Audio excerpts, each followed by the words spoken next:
Hi. Okay. There we go. That should have fixed it. Now I have a mic connected. Let's go. Aren't you so happy? Aren't you so happy for me? Um, let me tell people. Let me tell people I'm streaming.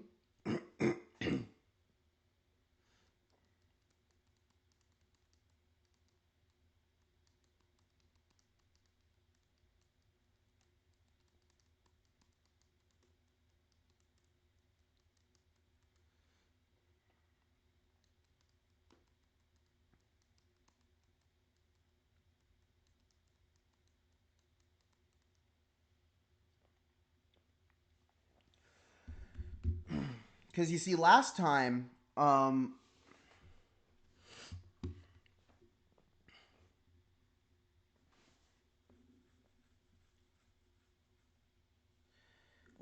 I wanted to stream, my ding dang bitrate got all fucky, so we couldn't actually see what we were freaking doing.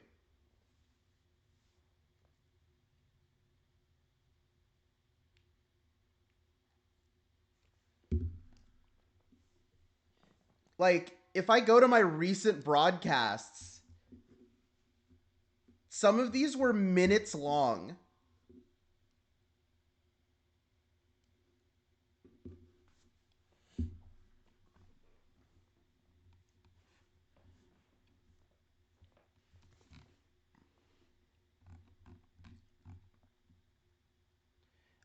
Ah, beans. I didn't get water.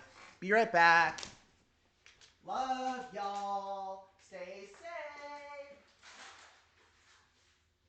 Don't die.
Is it time? Oh, we're a minute out. We're a minute out. Anyway, my friend and yours, Mr. Time Leap, got to reveal a Vanguard card. Not just a Vanguard card, he's going to reveal two Vanguard cards. And they're not just any Vanguard cards, they're from Premium Collection 2022. They're going to be a they're going to be a Stride and a G-Guard, and I can't wait to hear about them.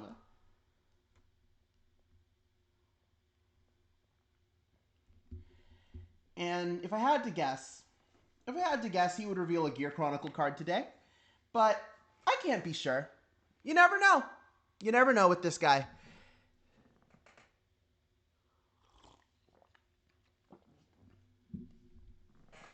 There's still people in the chat right now talking about what archetypes they want the strides to be for. As if any of the strides so far have been for an archetype. Like, none of them are fucking archetypes, guys. I can't hear anything. Ow! There it goes.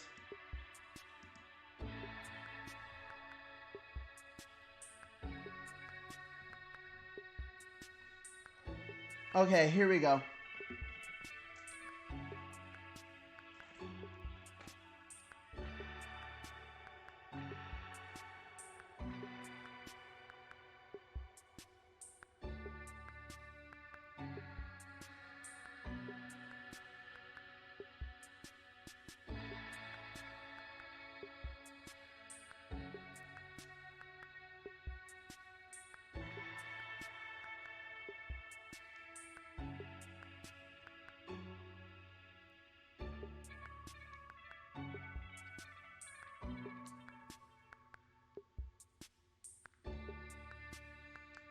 Won't be long now. No way, Polaris real?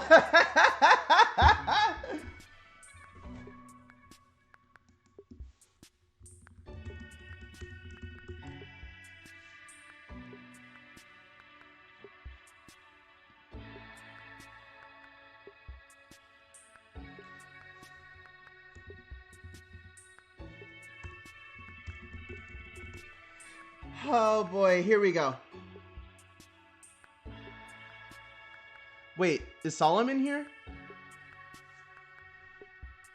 They said Solemn on the wrong account. Where is he? Is he on Solemn Tones?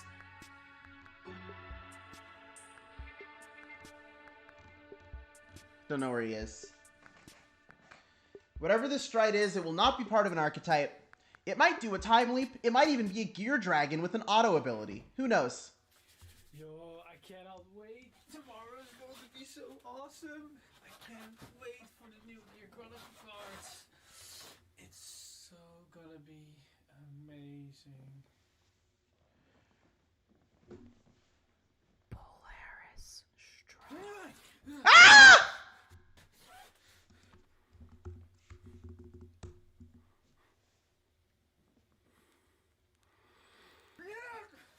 Fine, I'll do it myself. I'll do it myself. Do do do do do do do do do do do do. He's hacking.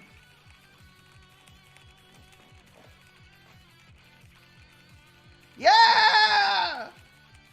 He's still typing without him moving his arms. Arlem, no. Danish, no. TikTok worker, no.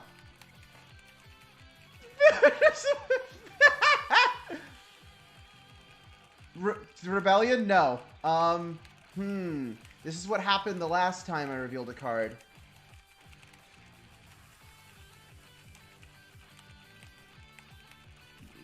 Heritage, no. Steam Maiden, no. Upheaval? No. No, not Upheaval.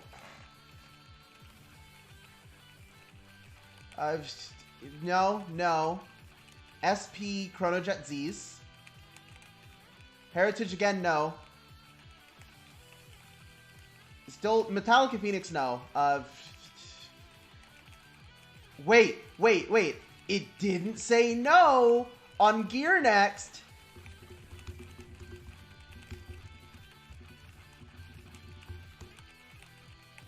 Next stage, no. Mystery Flare, no.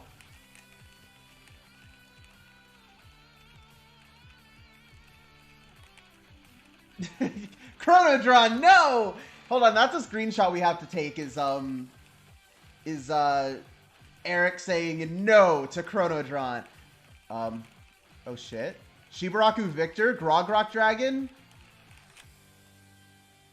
Ragnarok? It is done. Ladies and gentlemen, I brought you today for a very special occasion because we're here today in honorary of this.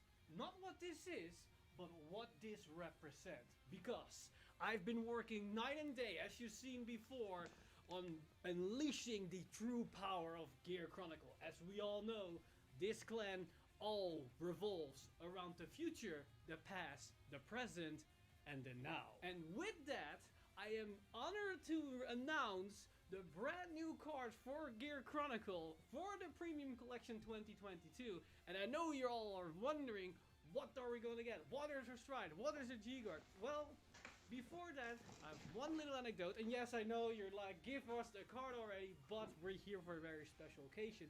Because there's one particular thing that I anticipate or hope that we would get ever since the release of the latest reveals for the Clan Collection with the release of the Steam Maidens. And with this reason, I thought this could potentially synergize with Time Leap in Premium if we get the right pieces or if we figure out the right combo.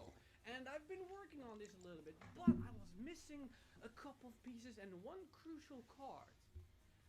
That card is no longer missing. Because oh shit, what I have here today is a brand new stride for Gear Chronicle. It is not a Like Steam what? Maiden stride, God damn it! And let me tell you, this stride is very spicy. Because for anybody who wants to know her skill, and it's hard to read this, let me read it word for word.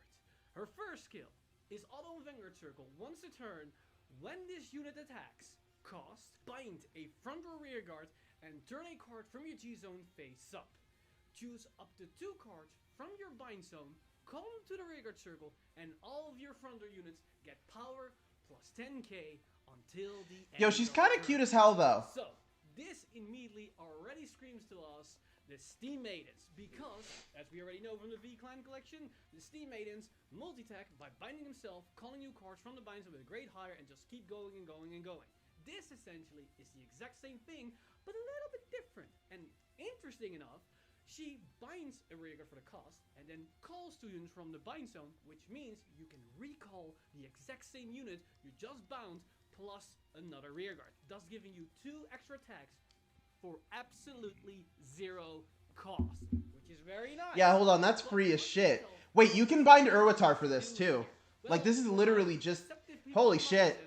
This rules. Right now, you probably already figured out, but Time Leap binds its own units in order to Time Leap, thus allowing you to target your Time Leap targets and recall them to the board, thus allowing you to reset your Time Leap combos and start all over again after your Vanguard attacks and power. This is cool as fuck. Cards, thus being able to grab your Melons stuck in a bind zone via TikTok Worker and potentially History Maker if you use a Delayed Blazer mid combo, thus resetting the entire thing and then they bring back Delayed Blazer? Okay, okay. I'll go into much more detail about this skill, because if we do that, we probably will be here till next year for the Premium Collection 2023. ZTB benefits? Shut the fuck up. I figured out a combo that allows you to attack about 12 times for about 2 counters, maybe 3, with only 1 or 2 cards to set up. Because you might think to yourself, the bind zone requirement is tough to meet because you need to have cards in your bind zone in order to get the multi-attack.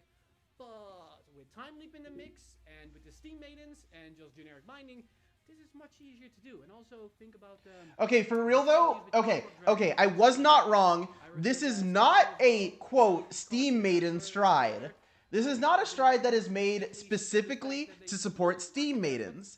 This is a stride that is made to support Gear Chronicle, because they always be binding shit. Other clans in the previous clan collection, I was hoping we would get an effect like this, because Time Leap and Gear Chronicle could benefit quite well from an effect like this, as her second effect is Auto from G-Zone at the end of the battle, that your Great Free Rearguard attacked, if this card is face up, cost Soulless 1 and bind that unit, and call this card to the rearguard circle.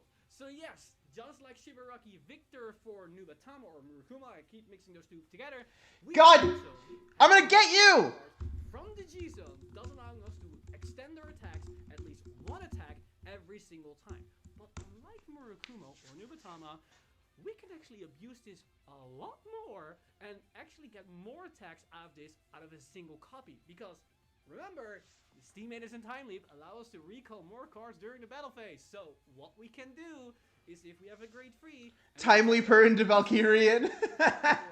if we then have another card on the side column that can also recall new units, we can call on top of this Great 4, it goes back to the G-Zone, and then if we have another Great 3 mid-combo that attacks, we can use her skill again. This is part of that 12 attack combo. So, as you can see, this card opens a lot of possibilities. Show us the combo. Show us the combo.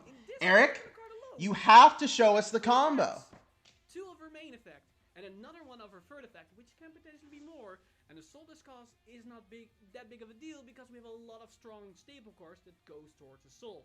Naboo, TikTok Worker, potentially the crit triggers, are just to name a few. So overall, this for the Steam Maidens / Time Leap deck, which now actually makes the name Time Maidens an actual thing, is a pretty decent addition for the G-Zone, and it works very generically well in Gear Chronicle all across the board, because it doesn't cost a counterblast, so we have a great first target or damage denied target that we can go into, because it's synergized with almost every engine. But that is not all, because we also need Oh, right. to attack this I almost forgot about the G-Guard. What's the best way to protect this card? Of course, with a brand new G-Guard. Introducing Interdimensional Dragon History Vision Dragon. And for this particular G-Guard, When this card is put on guard circle, discard one or more cards with this. Okay, pay stride cost. This card gets 20k. Twice and copied the effect and gave it to discard. Because If you discarded cards with the sum of their grades being 6 or greater for this cost, CB1 and you PG. Discard one or more cards with the sum of their grades being 3 or greater from your hand, and this unit gets shield plus 20k until the end of that battle. So you can ditch 3 and CB1 for an extra PG. Choose one of your units. That's solid. That's solid. Until the end of that battle.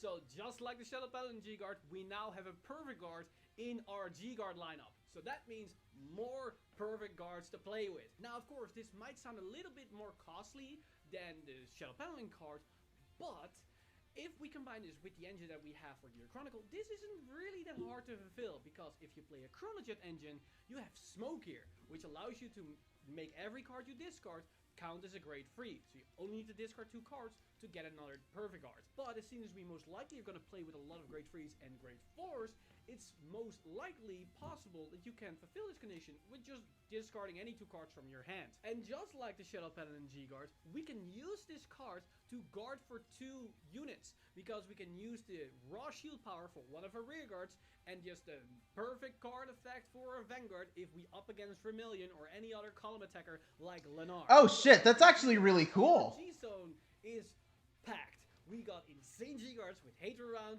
Chimera Attack, just hard shield with Uluru and Arlim, and now we also have History Vision Dragon to have extra Perfect Guard potential.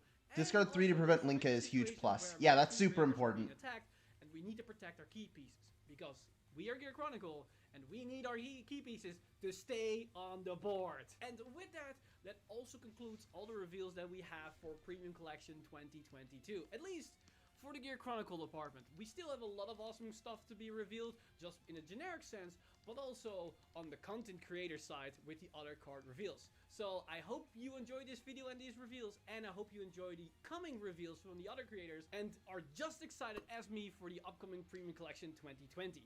I want to once again give a huge shout out to Bushiroad for allowing me to review these cards, as it's been once again an honor to develop these new premium cards for Gear Chronicle. I hope they listen to the next advice that I have for the next installment, because I have some spicy text for potentially ZTB. Bushi, are you listening? Are you listening? Cut the feed! Cut the feed!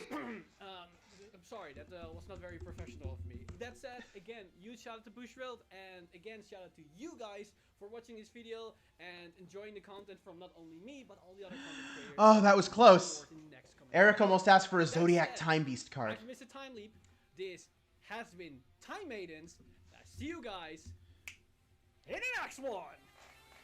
Later, Eric. Hi, Nine. So, Nine, you're not a Vanguard player, so I guess I should explain what was going on. We are in the reveal season for the most anticipated set of the year, Premium Collection 2022.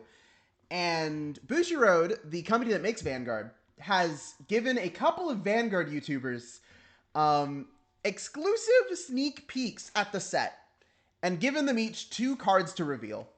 So today, Mr. Time Leap from Vanguard Insider revealed his 2 cards, and I think in 2 days we've got another one. Hold on, I'm gonna look on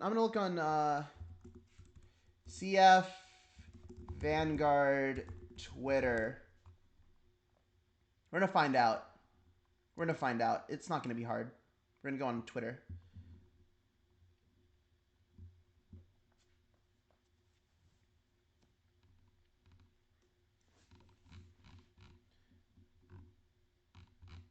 Scrolling. We're gonna find it. Yeah, okay. So in 2 days, my buddy TIE Fighter is gonna do reveal on Homestuck Day also. Tragic that it has to happen to him. And then 2 days after that is another friend of mine, Orange from Outer Orange, and then 3 days after that is Kai from WCC. And so if I had to guess, Orange is probably going to reveal either a Grand Blue card or a Bermuda card. One of those two things. Tai, probably Nova Grappler. Kai could be anything. He doesn't really have a main. They just kind of bring on Kai to reveal shit just cuz.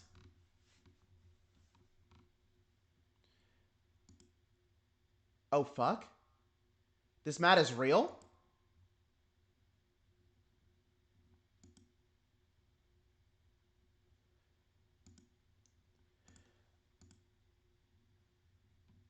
Oh shit, hold on. Hold on, everybody. We gotta take a look. We gotta take a look at the Grand Festival merch. Holy shit. I don't want these special gifts. Get out of here. $40 mats? I can't buy play mats for this much. Oh, I've accidentally made my mouse slow.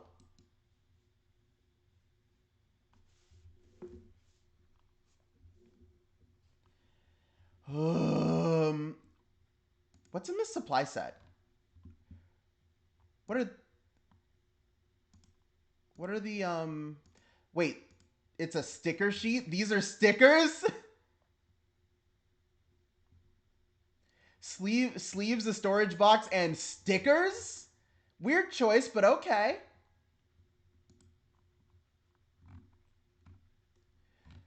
Oh shit, they made the White Day Memory sleeves real. What else is on the...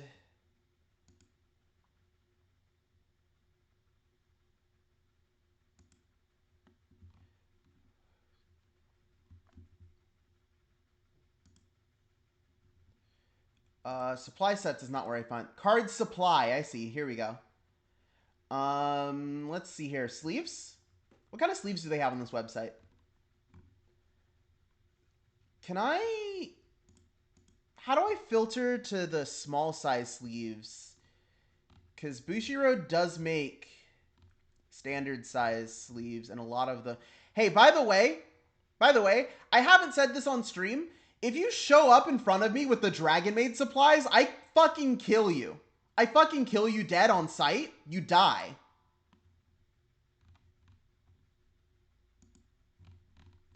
Like if I walk into an event, and my opponent has bought the Dragon Maid mat or sleeves, I kill them dead in real life.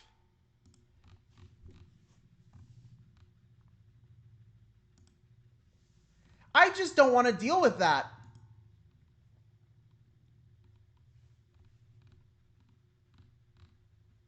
Where's all the Vanguard ones? I'm looking just for the Vanguard sleeves. Card supply. Well, let's look at the mats. Who we ending? Anybody who buys the Dragon Maid shit and then like takes it to an event. Now that said, do they have... Ah! Yeah, get that off my screen! Ah, that was literally Hot Spring. That was literally like fucking Hot Spring Dragon Maid shit. I'm scared. Holy shit, that was terrifying. Why? Like, as you can see, everything else on this website is very fucking safe for work, very like socially acceptable, right?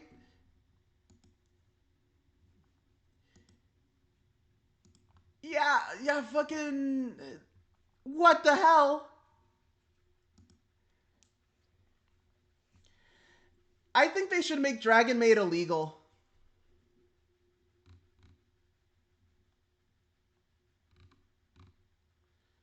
I think they should make Dragon Maid illegal just so I don't have to deal with that ever again. What the fuck? And it's like randomly running into anime titties is one thing. Randomly running into anime titties from Miss Kobayashi's Dragon Maid is another.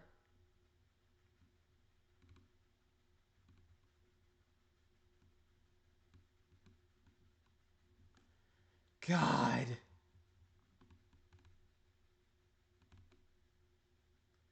Am I ready? Am I ready for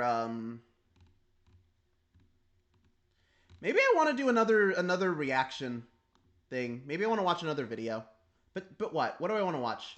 COD Fight Vanguard. Let's see what we got. Who's done Vanguard content recently?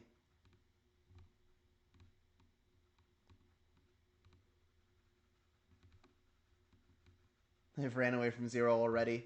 Oh,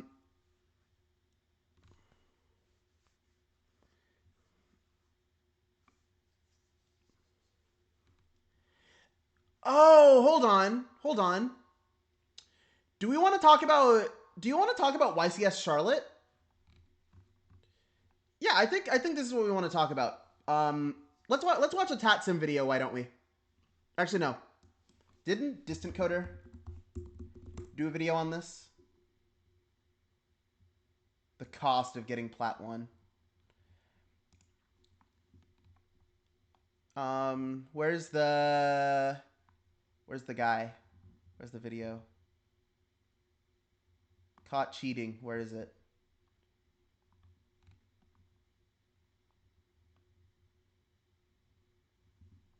No, he didn't do a video on this. Tayagi, the events though. There's so many events right now. You missed Great Nature. Great Nature's kind of bad, but I love that clan anyway. What's up, gamers? Welcome back to the channel. Today I wanted to talk about yesterday. Yesterday the YCS Charlotte was concluded, a 2-day event with over 1,100 players and a lot of summoning doodle according to Billy Break. And yeah, overall it definitely was an event.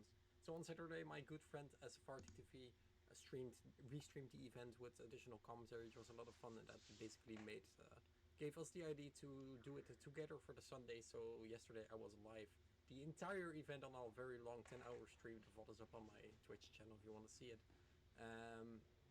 Overall, we thought it was a pretty good event all up until the last round, and we're gonna of course talk about that in the entire video. That's the idea of the video. But first of all, I do want to say that it was a very smooth viewing experience. It was a lot I want to see what this was about. It was very well. I want to see what this was about. Made. If I say that correctly, the stream looked very nice. The intros of the players was very cool, and the music was very sick with all the boss music going around. And yeah, overall it was a Konami has access to good music. I mean, they own all the Yu-Gi-Oh shit, and then they are literally a video game company. For those of you that missed it, and those of you that do know, we're gonna talk about everything that had happened, and yeah, basically work towards what the fuck just happened at the YCS Charlotte.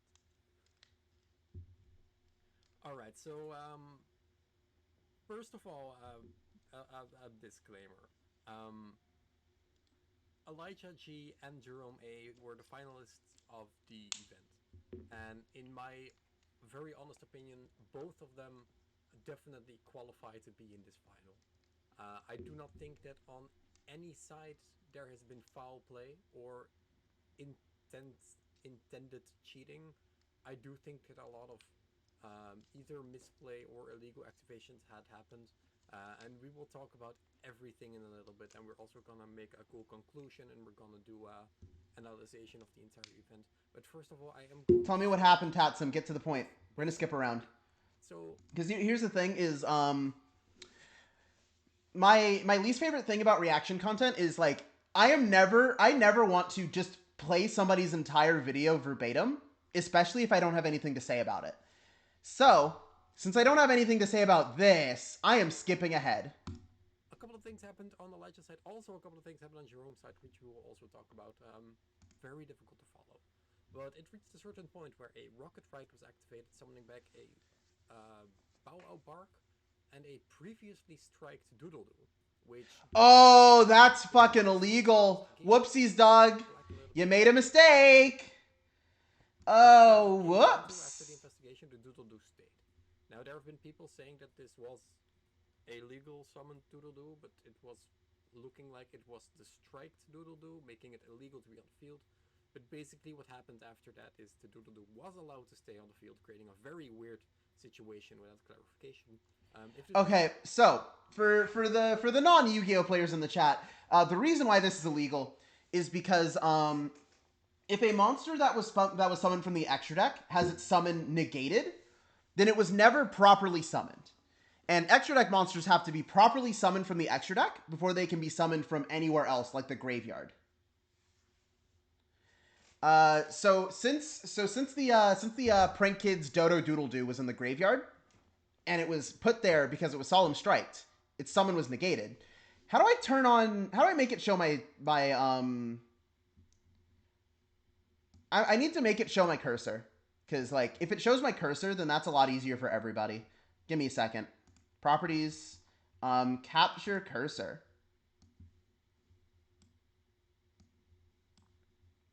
Okay. Do you guys see it? Do you guys see my cursor? I set it to capture cursor. There we go. was, of course, very fine.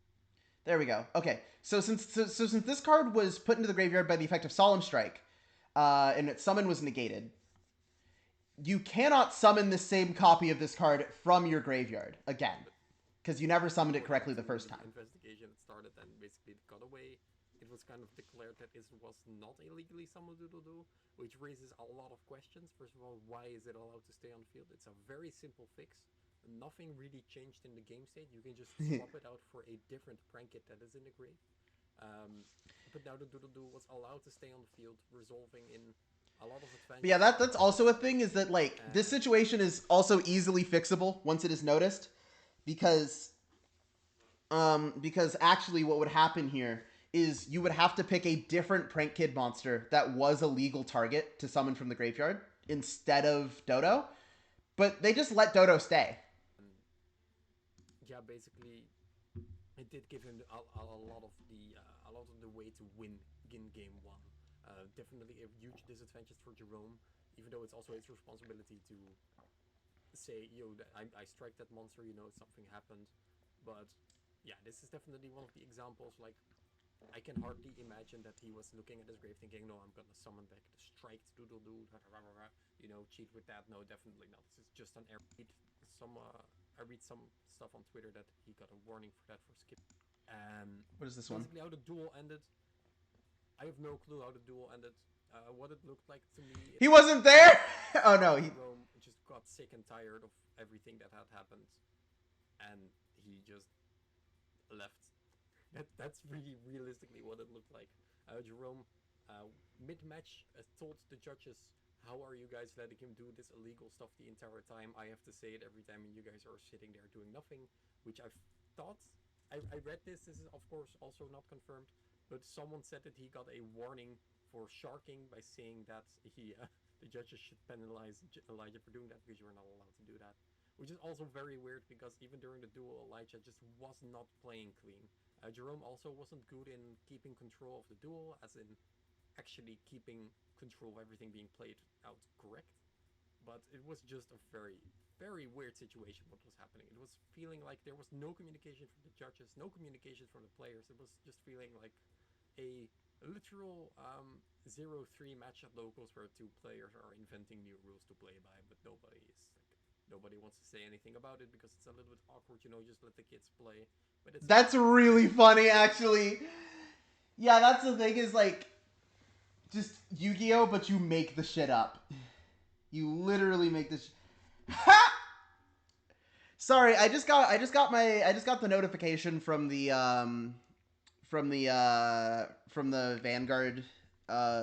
Vanguard like Discord stuff, where they posted the new card reveals, but because the text was already in English, they posted the Japanese translations this time. I see, it's fine.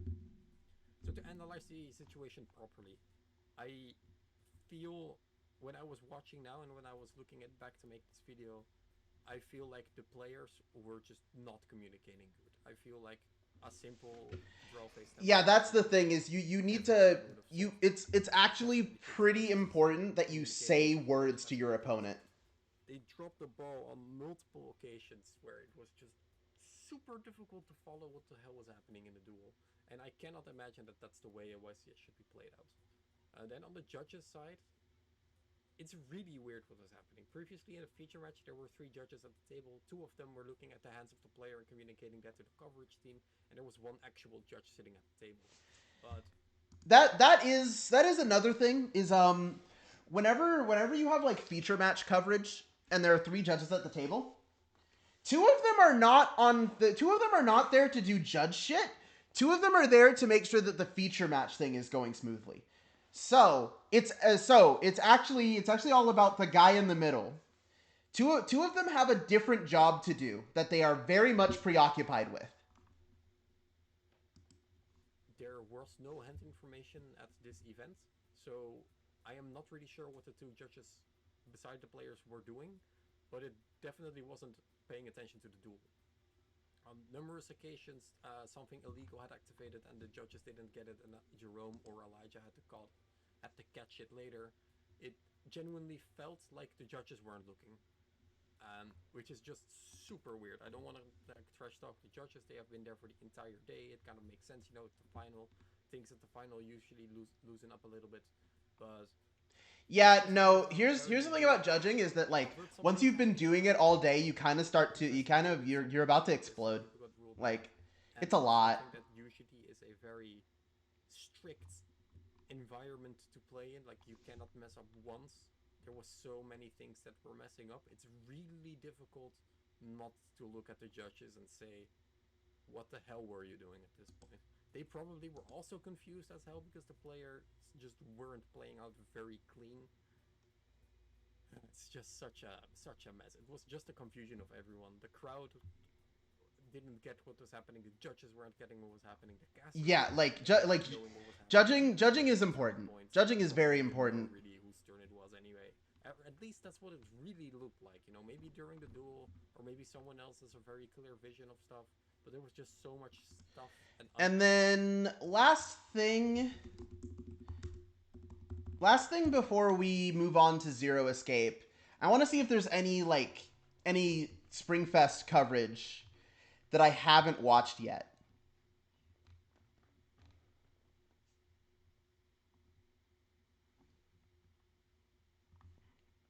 Yes, Springfest.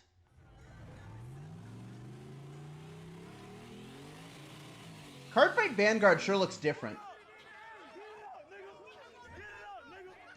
This looks real different. Interesting. So that's Weiss Schwarz. So that's not even the game I'm here for.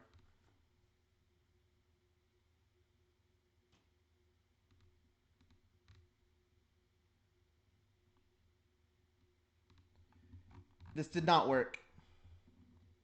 Springfest 2022 Vanguard. I already saw Chris's deck. Getting ready for Springfest. Springfest tier list.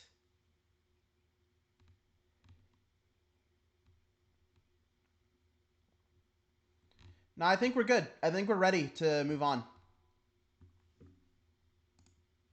So now we're on this screen. Once again, for those of you just joining us, I would like to point at the content warning in the upper left-hand corner, because Virtue's Last Reward is kind of a heavy game. It's kind of a heavy game, and I want to make sure that everybody is okay and having a good time. All right? All right.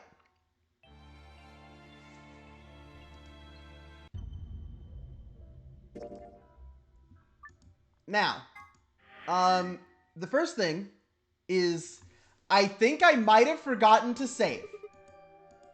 Does this look familiar? Well, it definitely looks familiar. Like, looking at it, for sure. For sure looks familiar, right?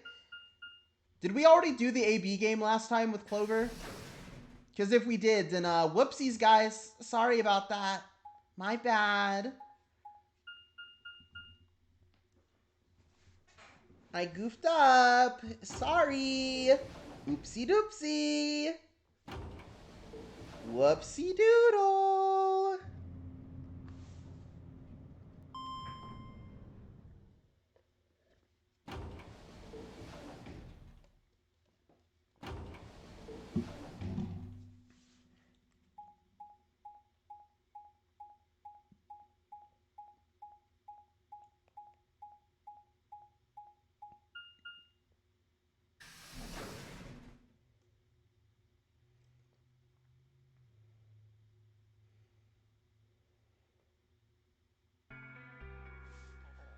Clover.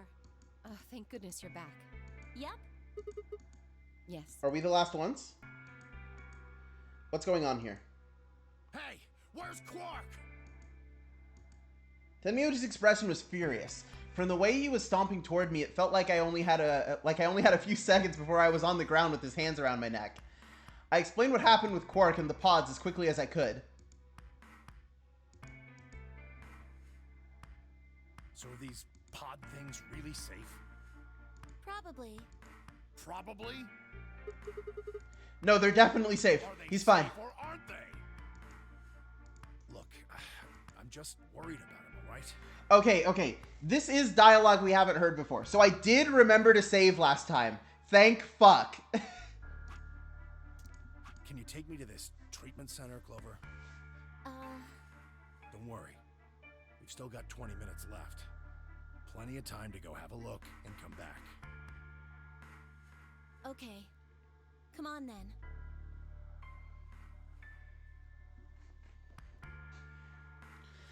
But yeah, now that we're back in this game, I wanna think about my theory of, is he fucking Junpei? And if so, how? It doesn't make any goddamn sense. Because he's looking for Akane. He knows Clover. Alright, you guys got some splaining to do. You opened the AB gates before Clover and I got back, didn't you?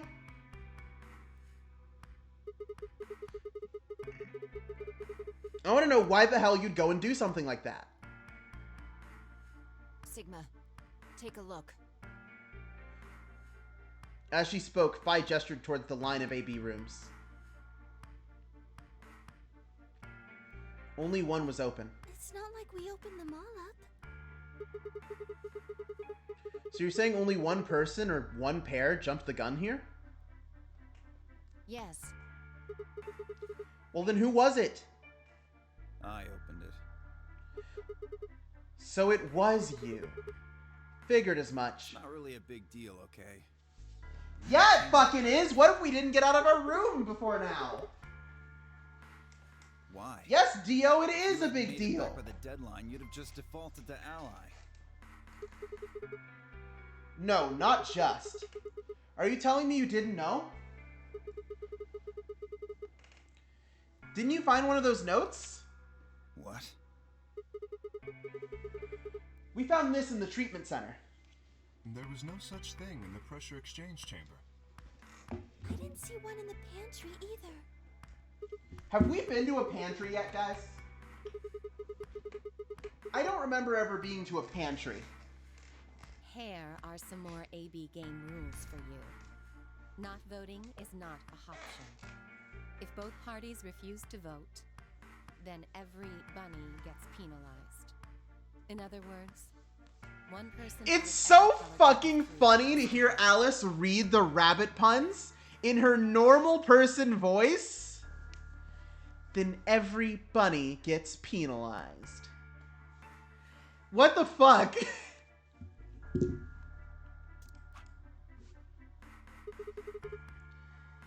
You get it now? If we hadn't gotten back in time, Clover, Quark, and I could have died.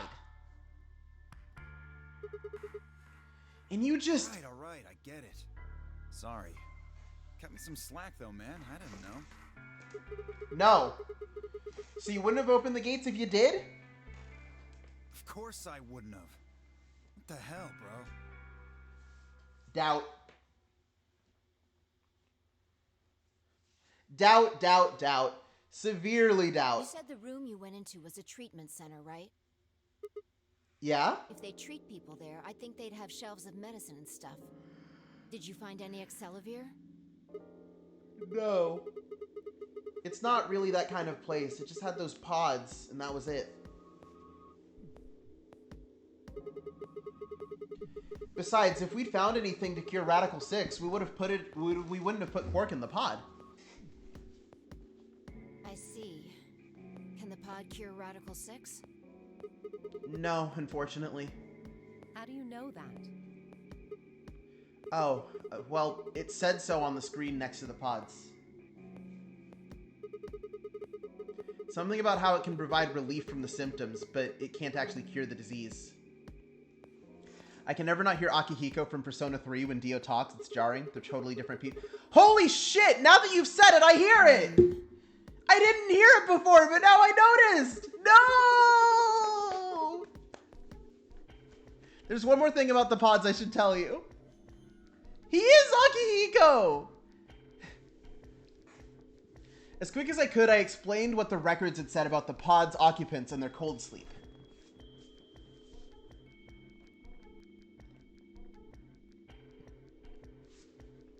Cold sleep?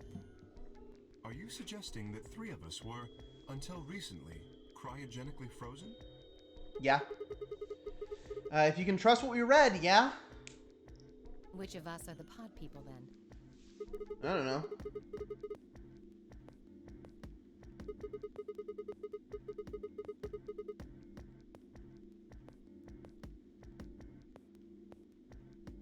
So this cold sleep, that means they basically froze the body solid, right?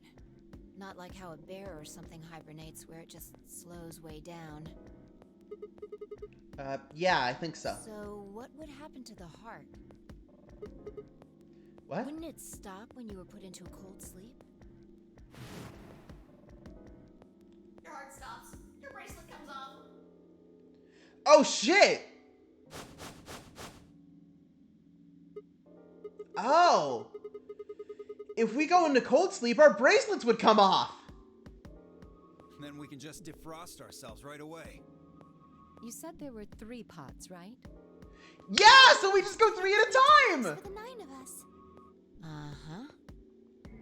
Oh! But perhaps not so much for me. Oh, the armor. Don't worry. I'm sure we'll figure something out. We should go have a look at any rate. We'll be able to come up with a plan once we know more. Of course.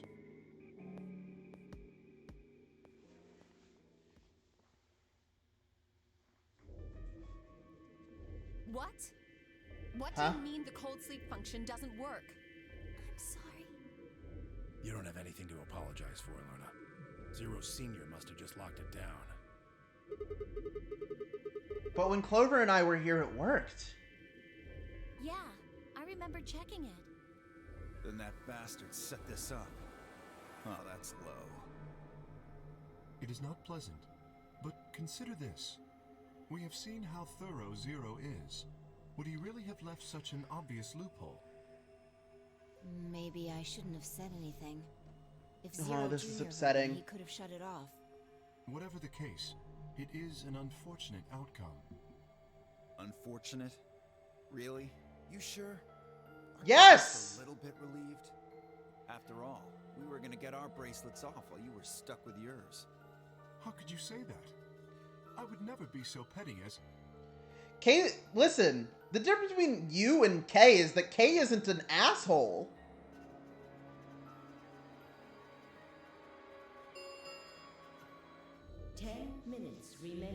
We gotta go back, guys. We gotta go back to the Ambidex polling facility. Please enter your votes. If no vote is recorded before the deadline has I mean, passed, yeah, but he was like, I'm coming back. voting parties Like, listen, the thing about Kay is that when he says, yeah, I'll be back, guys, I believe him. Time's running out. We should get back, guys. I'm staying here. I can't leave Quark. Are you nuts, old man? You're a solo. Luna and Phi could kill you. Yeah, I know. I've only got 1 BP. Exactly. If you don't vote, you'll default to ally. All they have to do is pick betray. We won't. You staying here won't change our vote. Right. We always intended to choose ally. Tenmyoji staying here is just another reason for us to stick to that plan. Luna has the same number of BP as you, Tenmyoji. Normally, the safe plan would be to choose Betray. Since you will be unable to betray them, then Phi and Luna can choose to ally without worrying about their own points. Yes. Well, there you go. I trust Phi and Luna. I'm sure they'll choose ally. Okay.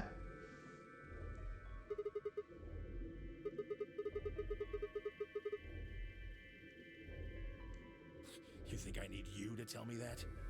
I won't take my eyes off him for a minute. Come on. We don't have much time left. We need to go.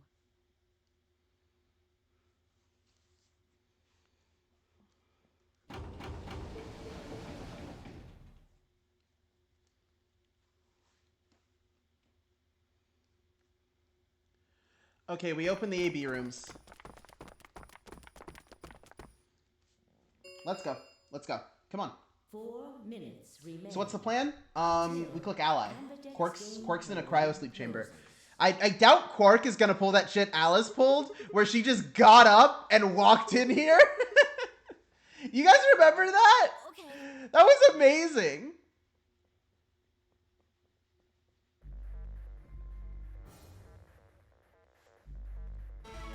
Like I doubt Quark is gonna open the cryo sleep chamber and walk in here. Sigma, do you remember what I said back in the other warehouse? Yeah? You told me we should betray Quark since we might not get another chance like this. Right? Yeah. Can I, take that back? Huh? I changed my mind a little bit after talking to Tenmyoji. I think we should choose ally.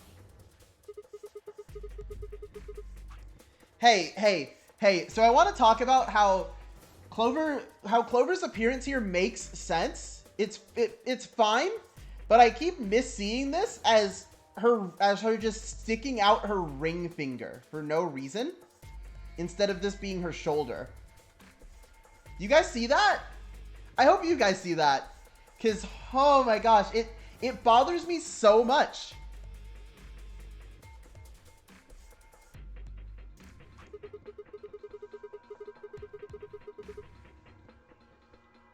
That's like someone trading in a Shih Tzu for a German Shepherd. What the hell happened with you two? Did he say something to you? I can't tell you. What? Why? I just can't. You'd laugh if I did anyway. I won't laugh. Yeah, no, that's supposed to be her shoulder. That's just her shoulder, but I keep seeing it as like just a finger sticking out. I told Tenmyoji I wouldn't tell anybody.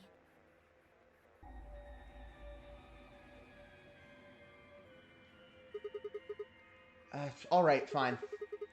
I won't ask about it again. But Tenmyoji doesn't really have anything to do with this, right? Yes, he does. Our opponent is Quark. No, yeah, and who's Quark's grandpa? Quark is really important to Tenmyoji. If we betray Quark, we're betraying Tenmyoji. Come on, don't you remember? There it is, right there. Oh, no, wait, I'm getting a better look at it. No, that's her pinky. That's her pinky sticking. That is a finger.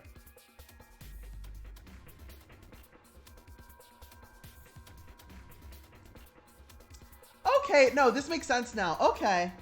Yeah, that's her pinky. I thought it was her ring finger, and I was like, that looks really bad. But then when I realized it's her pinky, it's like, no, that's how that lines up.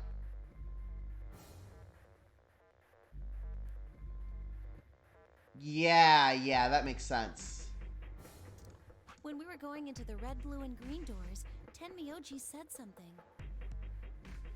I didn't say there wasn't anyone I trusted. There's one person. Clover. I just know that you'll keep him safe. I can't betray somebody who'd say that about me.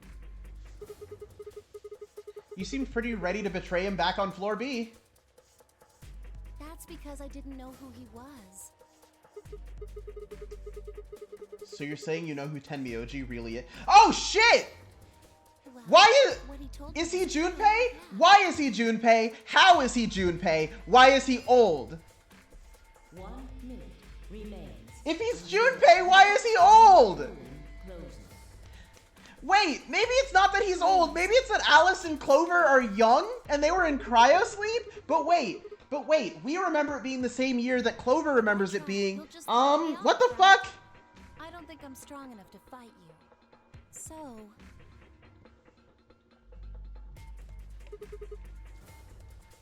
All right. I turned to face the voting machine. The question was, what would I do? Ally or betray? Just as Clover had said, betraying Quark was like betraying Tenmyoji. That wasn't even taking into consideration that Quark was just a kid. And he was infected with a deadly disease that would almost certainly kill him if we didn't do something.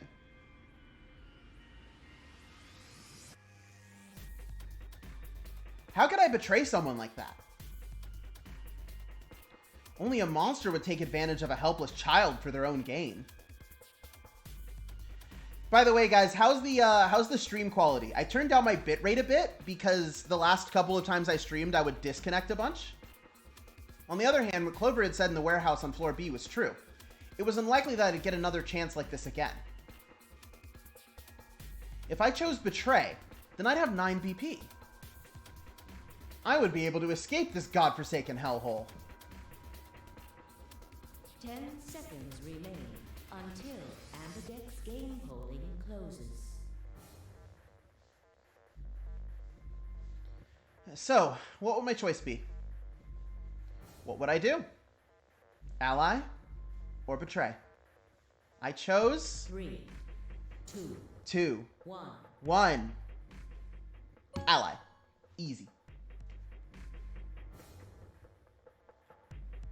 Round 2. I mean, theoretically, if I chose betray, I could see what's behind the door. But like the last 3 times I did that, they just killed me. Display in the warehouse. Thank you for your participation. I have no reason to think that Phi would not simply knock me the fuck out again. Now opening. Exactly, Tayagi's right. There's nothing that makes me think that Phi would not just kill me. no. Well, you'll know in a moment. Let's go. I gave her a light pat on the shoulder and headed towards the wall where the results would be displayed.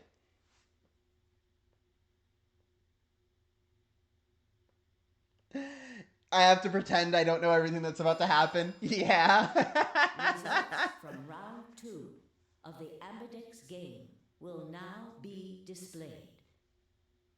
Please direct your attention to the results screen.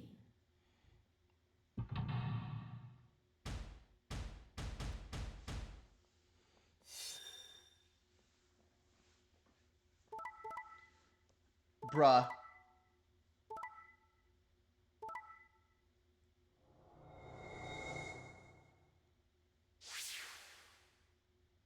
Points have been assigned or subtracted accordingly.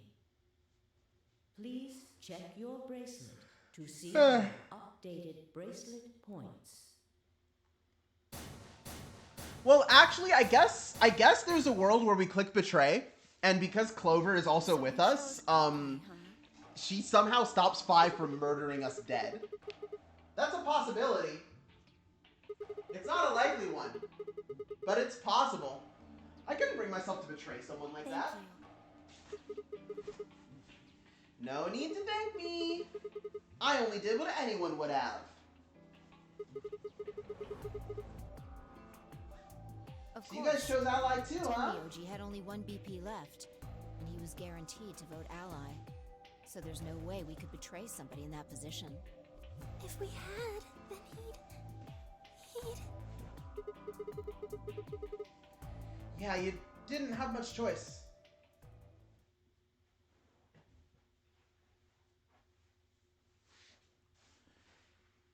Alice, Kay, Dio, and Dio, on the other hand, they're about to strangle each other.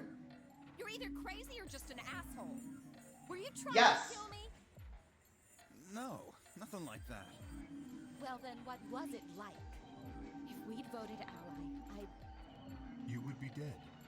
The needles in your bracelet would have activated, killing you. See? Okay, Kay, That's you don't have to exactly say what I'm it so talking about. matter-of-factly. I didn't think there was any way in hell you guys would choose Ally, not with Alice's BP at 1.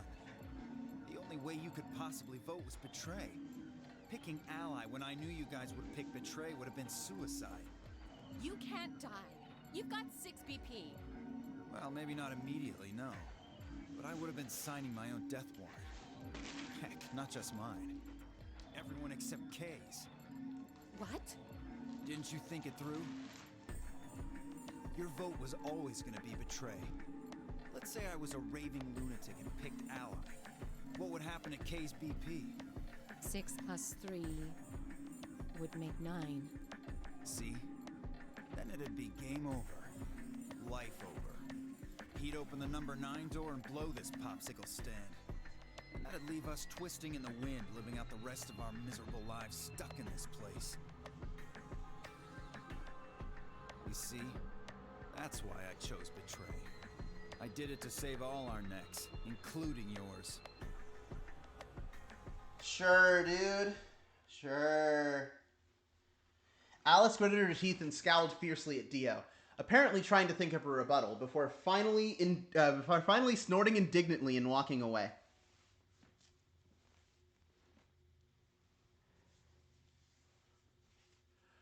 Shortly thereafter, the warehouse was filled with the rumbling sound of doors sliding shut. This one time he was right, you know, fair. The Ambidex gates have closed. Round 3 of the Ambidex game will be the Star Round. Star keys are required to open the gates. There is no set limit on usage of the star keys. The Ambidex gates can be opened as many times as the players wish to open them. As many times as we want, huh? We can play the AB game as many times as we want. So what kills me is the second that said, it'd be so easy for everybody to be like, oh, okay, so we can all leave. We can all leave? Okay, so we can all leave. And like, the thing you do is you just have all the people who get to 9 BP go into the gates first, so that we can all make sure that they are in the Ambidex gates. And we just hit Ally like 8 times, and then everybody leaves. Does that seem too hard? Hey, didn't Zero Jr. say something about this? As soon as the gates close, your colors get all shuffled up automatically. The parent solo assignments hop around a bit too. Yeah, he did. Can you guys all show me your bracelets? I want to see what all their colors and groups are this time. And of course, the white door we go through is predestined, because there's only one possible combination through each of these. I see. Luna and Clover are a cyan pair. Alice and Fire are a magenta pair. The remaining 3 are all solos. Kay is red, Dio is green, and I'm blue. So that also means Tenmyoji and Quark are a pair. Let's go. So how are the groups supposed to work for this next round? I think the next doors are going to be those white ones down on floor B with the down in the floor B warehouse. Yeah, I heard about those. Alice told me about them while we were here waiting for you and Clover. I think I've got them figured out. Yeah? So lay it out for us. How are the groups going to shake out this time?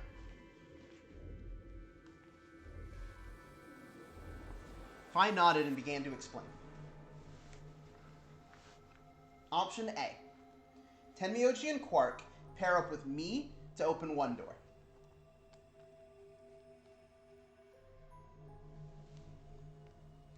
Fi and Alice pair up with Dio to open another door. Luna and Clover pair up with Kay to open the last one. Is there only one option? Yes. Tenmyoji feeling No so other much relief right now. combinations would be Yeah, able to open the absolutely. secondary doors. Admittedly, Tenmyoji and Quark aren't here for us to check, but I'm sure they're the yellow pair. If they weren't, then Sigma would be stuck without anybody he could pair up with. Oh, God. I never thought I'd have to put up with Dio again. Well, you just didn't think hard enough then. Sooner or later, everybody puts up with Dio. Wait, What the fuck does that mean? Hold on, what? Sooner or later, everybody puts up with Dio, huh? It looks like we have a lot of time until the primary doors open. Yeah, about 80 minutes. I'm worried about Quark's condition. Those pods can't cure Radical 6. He still needs help. Well, we don't have anything to lose, so we might as well look for that medicine. Excelavir, right? Yeah. What about the rest of you? So Tayagi, JoJo's was actually a manga series in like the 80s. So JoJo's was a thing at this point. It's just that like fine. Americans didn't know about it that much. What about you, Sigma? Of course I'll help. What kind of jerk wouldn't? Okay. We should split up and search. So like when they got to part 4 and they were talking about 1999, that was the future.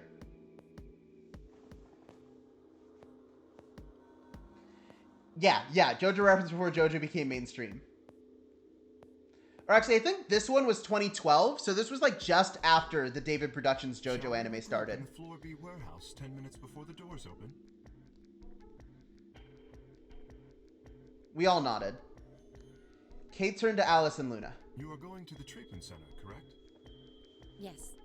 Then please remember to tell Tenmyoji where we intend to meet and when. Okay. You must also remember to bring Quark with you. I am concerned about removing him from the pod, but it can't be helped. Without Quark's bracelet, Sigma and Tenmyoji will be unable to open the secondary door. Right.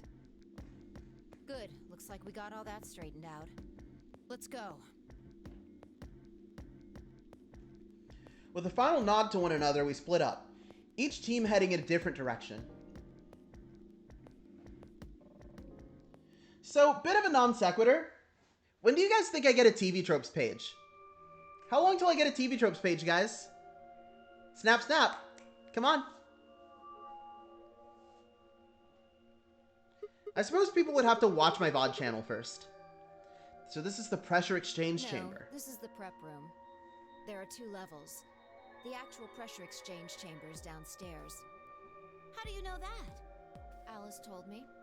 She was one of the people who investigated this room. Did you talk to her when you were waiting for us back in the warehouse? Yeah. Well, let's head downstairs then.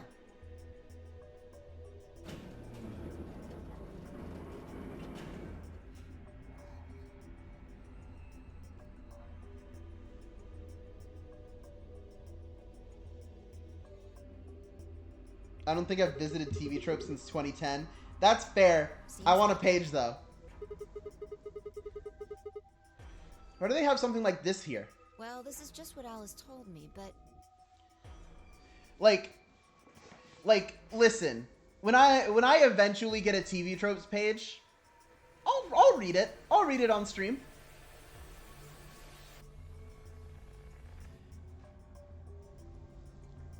By the way, folks, I'm looking at my connection here.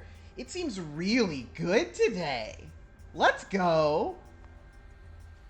Remember all those suits along the wall of the prep room? Yeah. Those keep you from getting infected. We won't even be able to enter the pressure exchange chamber if we don't have them on. I see. Whoa. Then that newspaper article was right? Unfortunately, that seems pretty likely. So the air out there is teeming with Radical 6. Yeah. Something's been bothering me. What is it? Aren't you saying that if we put on those suits, We can go into the pressure exchange chamber and go outside, right? Oh, no, we can't do that. The door beyond the pressure exchange chamber is locked up tight.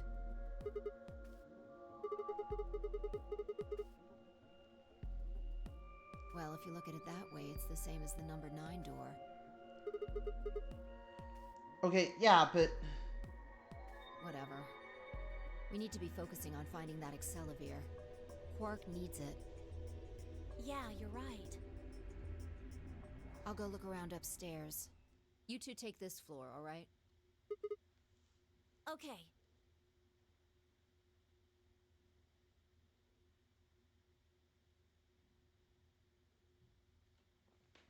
We looked everywhere we could think of, but turned up nothing.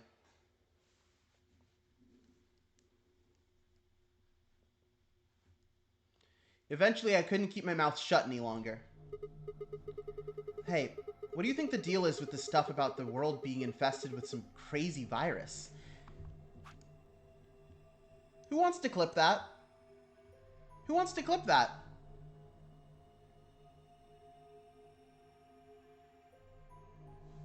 Oh, he could also mean that everybody has to deal with Dio, or most people use Dio meaning, or use Dios meaning that you would smell Dio sooner or later. He's stinky. He's a stinky guy. A pandemic seems like it would make the news, but I don't remember hearing anything.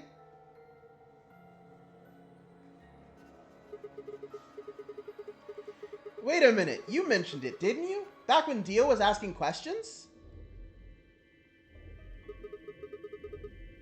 We were in the infirmary. It was right after Quark lost it. Any of you guys heard anything about any sort of viral pandemic? Well, no. But... But? And then Alice said... I have heard rumors about a virus being used as a bioweapon. Bioweapon. So what's the rumor she was talking about? I've got a feeling you and Alice were talking about the same thing.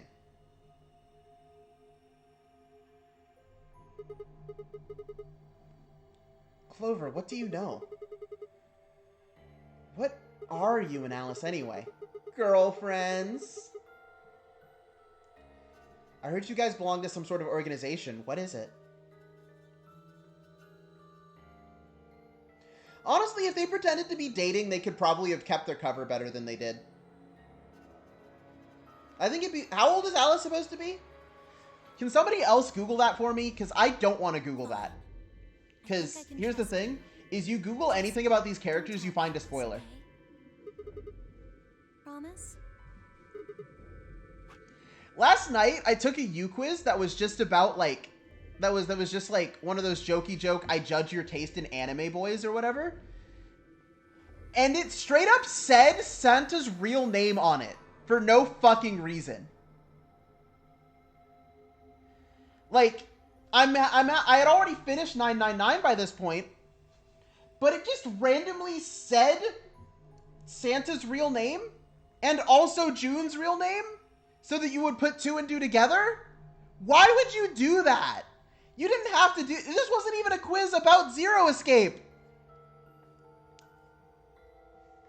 Like, why would you do that? They just had two Zero Escape characters on it.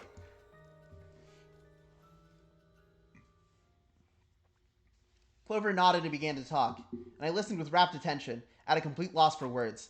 But, before we can be at a loss for words, I need water. I need to sippy some water. My throat, it's a dry. So, be safe, chat. Be safe.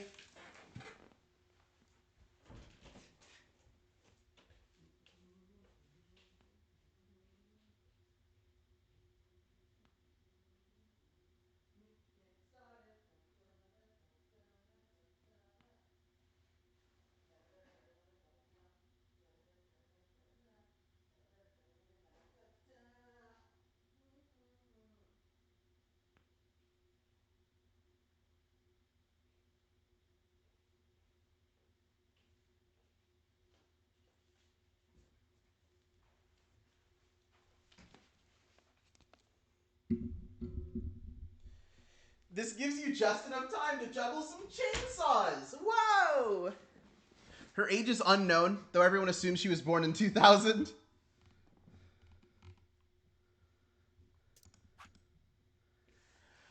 Here's what she said. Okay, so if everyone assumes she's born in 2000, that means she's 28. So never mind. She can't be Clover's girlfriend because that'd be weird. That's a weird age gap. That's a really weird age gap, Alice. What the fuck are you doing?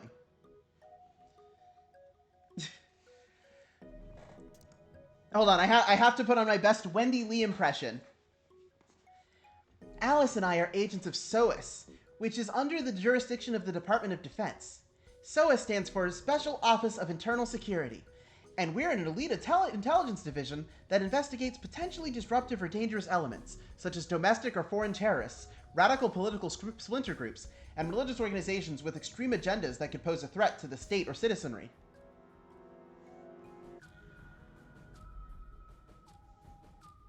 Okay, you can move on now. I got a chance to read it all. Our existence hasn't been made public, so there's only a few people who even know we exist. You're probably wondering how I even got involved with something like that, huh? Well, it started when I met Alice.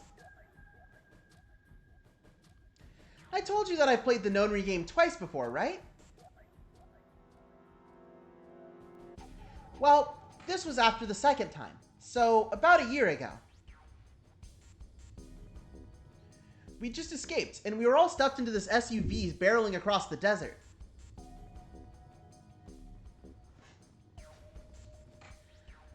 I was driving, and that's when I saw her. Alice. She was standing next to the road with her thumb out. And of course, Clover pulls over for Alice because, listen, I said they couldn't be girlfriends because it'd be fucking weird. I didn't say Clover didn't think Alice was hot.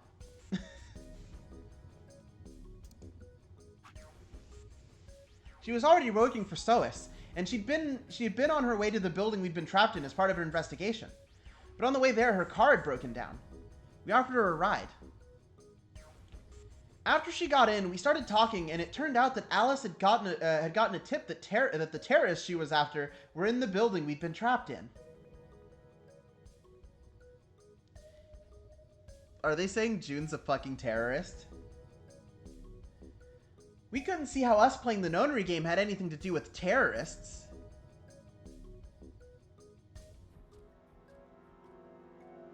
But Alice had a suggestion. Maybe the two people who trapped you in there are the terrorists. That didn't seem very likely to us, but we were chasing after them anyway, so we decided to bring Alice with us.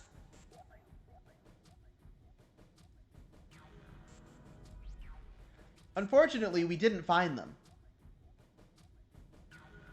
As far as we know, they're still out there now, on the run. Anyway, we were taken back to SOAS headquarters and put into custody. SOAS turned Junpei old? I guess they thought there had to be some kind of connection between us being kidnapped and the terrorist group they were investigating.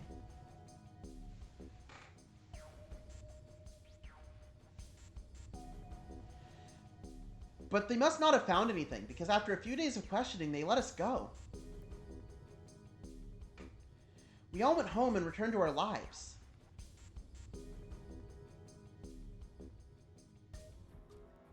I want to know where Seven and Lotus are. Me too! But things didn't go back to the way they'd been. My mom got real worried about me and my brother since we'd gotten kidnapped twice now. So she hired bodyguards for us.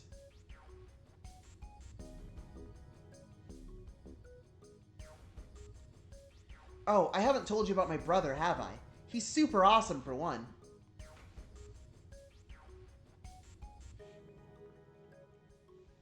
And he was in both of the last two Nonary games, too. So anyway, we'd been grabbed twice. But the people behind the two Nonary games were totally different. That didn't matter to my mom, though. So after all these huge men in black suits followed me and my brother everywhere. After that, all these huge men in black suits followed me and my brother everywhere. It was awful. We were always being watched. People always looked at us funny because we were being followed around by a bunch of creepy-looking guys. I couldn't stand it.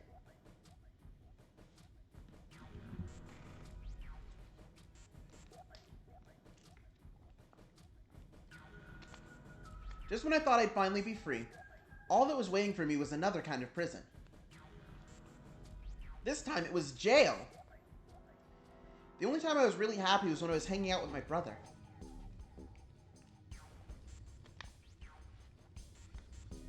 So we were talking it over one day and we decided to leave. Like, run away. So we did it. After that, we lived on our own. I worked in a cafe and he composed music. He plays the harp and he started writing this kind of new agey music. It got kind of popular, so we didn't have to worry too much about surviving. Sometimes he'd play at little venues like coffee houses and stuff, and his fans would show up and listen to him play and cry. They'd cry because it was so beautiful. Some of them would meet on their own to recite stuff from the book he'd written and play his songs. Oh my God, Snake has a book? I know it sounds kind of weird and culty, but they just do that stuff on their own, okay? My brother doesn't have anything to do with it.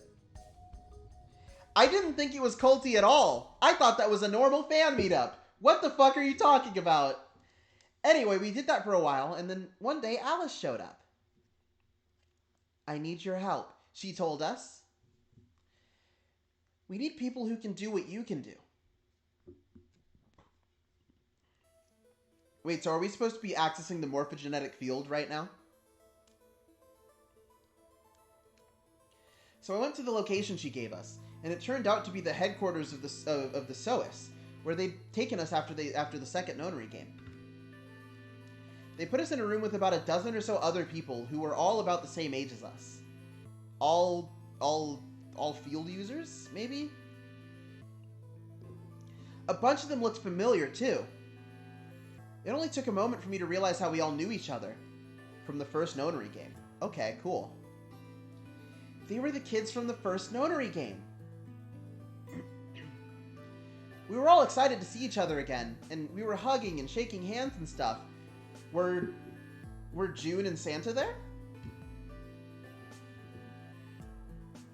And then Alice walked in. The whole room went quiet. She walked up to the podium and looked around the room, making eye contact with each one of us.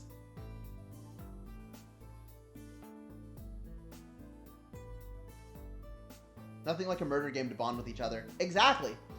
Right now, a terrorist organization is preparing for a major attack. They plan to trigger a viral pandemic. If they succeed, they will strike a massive blow against all of humanity, not just any one country.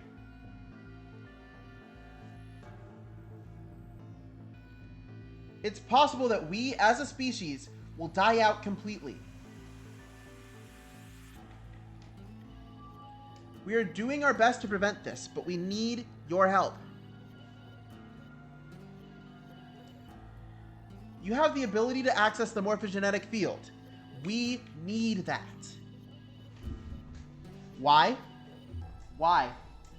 Why? What do you need it for? I'm guessing you don't know what any of this is, but basically we can do this thing that's kind of like telepathy. I mean, it isn't really telepathy, but it's probably the closest thing, okay? It's telepathy. Espers can resonate their consciousness with another person through this thing called the morphogenetic field. She's referring to herself as an Esper now. The purpose of the first Nonary game was to research that ability. So they kidnapped kids who had the potential to do it and threw them into the game.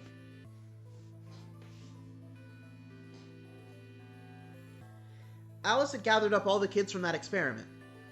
All of them? Well, I mean, it had been 9 years since it happened, so we weren't really kids anymore.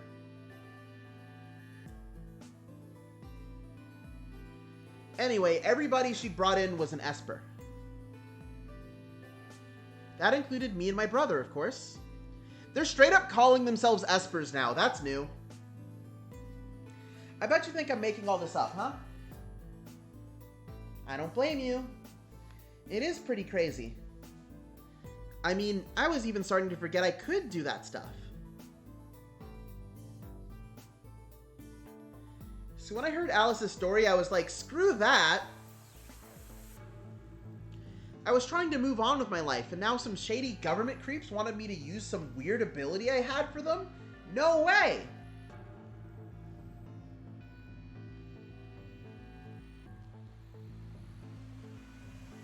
I wasn't even sure I could do it anymore. Some of the others felt differently, though. They told Alice they'd do it. It was a job, after all, and most people couldn't turn down a salary like that.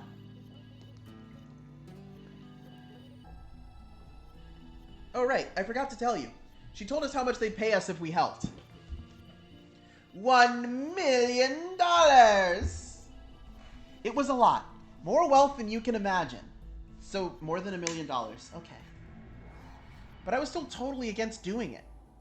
My brother told me he'd go along with whatever I decided. So I decided we were leaving.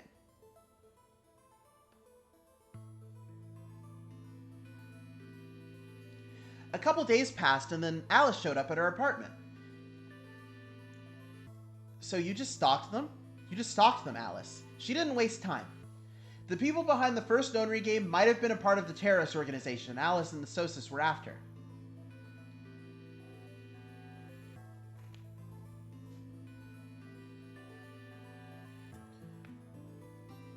Wasn't that, she asked, something that I might want to know more about? That got me curious. My brother, too. But the clincher was what Seven said to us. He was one of the guys that got abducted with us for the second Nonary game.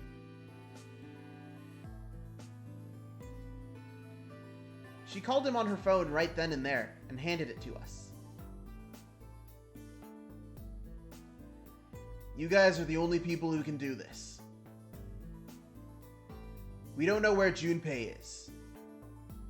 He's gone off to travel the world looking for Akane. I haven't been able to get a hold of him. Please, just do me a favor and help Alice out. Junpei equals like 7, another participant from the second Nonary game. Why is this here? Why is this here? That's so funny. Why is it like that? Junpei equals like 7, another participant from the second Nonary game.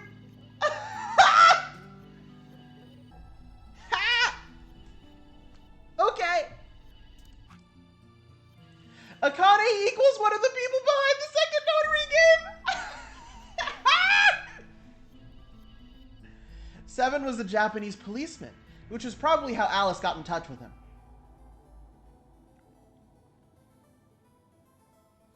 Anyway, that did it. My brother and I agreed to join SOAS.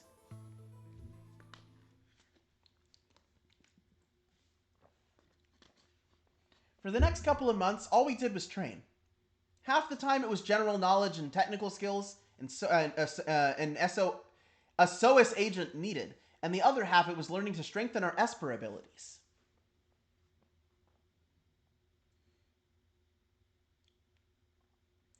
They'd actually known about Espers for quite a while, and had a lot of techniques that helped us get better and stronger. I wonder, is there any, Esper thing you can do right now, in front of us? Because, Fi can fucking fly. After several months of hard work, we were finally ready for our field missions. Mine was an infiltration. My brother stayed at the base, so I could relay information back through him. I was supposed to sneak into a research facility posing as one of their workers, and then use the morphogenetic field to transmit what I'd found back to my brother.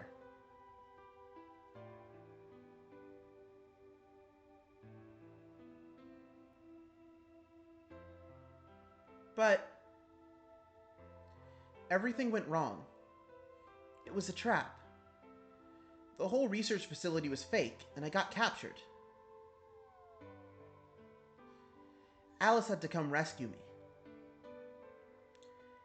I'd been sending information about the inside of the facility to my brother, and Alice used that information to come and find me.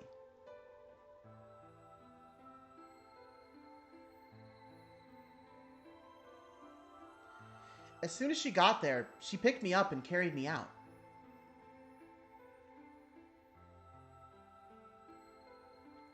I was relieved and happy to be alive and free, but I also felt ashamed and miserable. While she was carrying me back out, I started to cry. She was just so cool, and I wasn't. I wanted to be just like her. So from that day onward, I did everything I could to be more like Alice.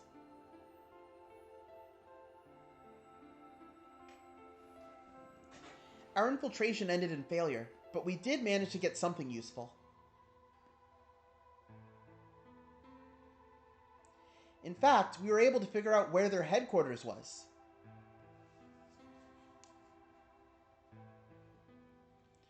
The directors decided that December 25th, 2028 would be the day to strike.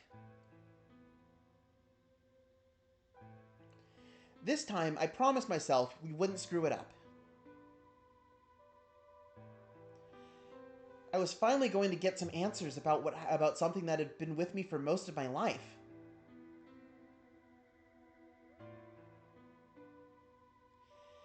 But then, on December 22nd, 3 days before the raid,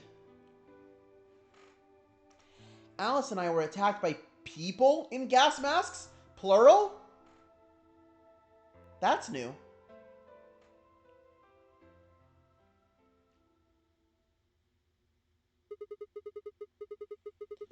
And when you woke up, you were in the warehouse. Yeah. All of that talking seemed to have tired Clover out.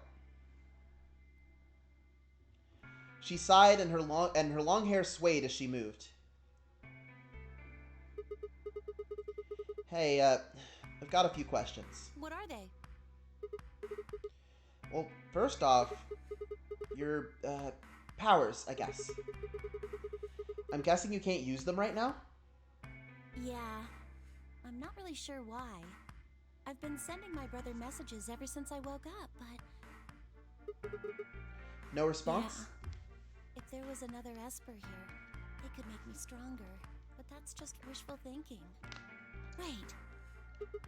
What? Well, if there's someone else who's stronger than me, then they kind of absorb my powers.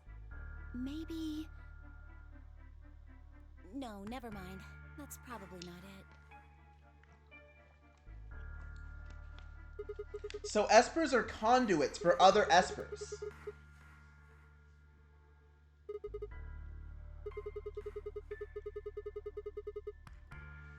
I think I understand what Alice was talking about now. They were trying to spread that virus, right? Well, I can't tell you that. What? Why not? You told me all that other stuff, but this is too much? Well, Alice would be mad at me. I already told you I wouldn't tell her! But...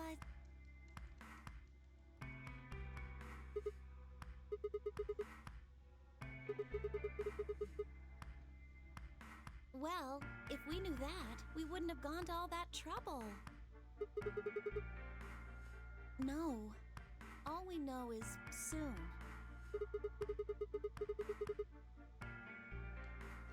Yeah. That could mean just about It could be anything. next week or next month or even next year. Or it could have happened already.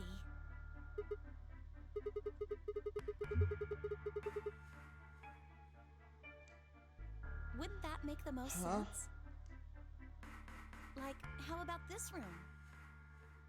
or that newspaper article. And the 3 people who were put in cold sleep.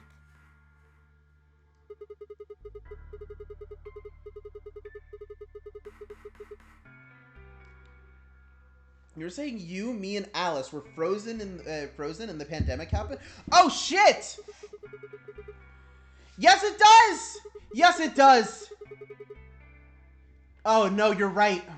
They hadn't heard of Radical 6 either. Maybe they're lying?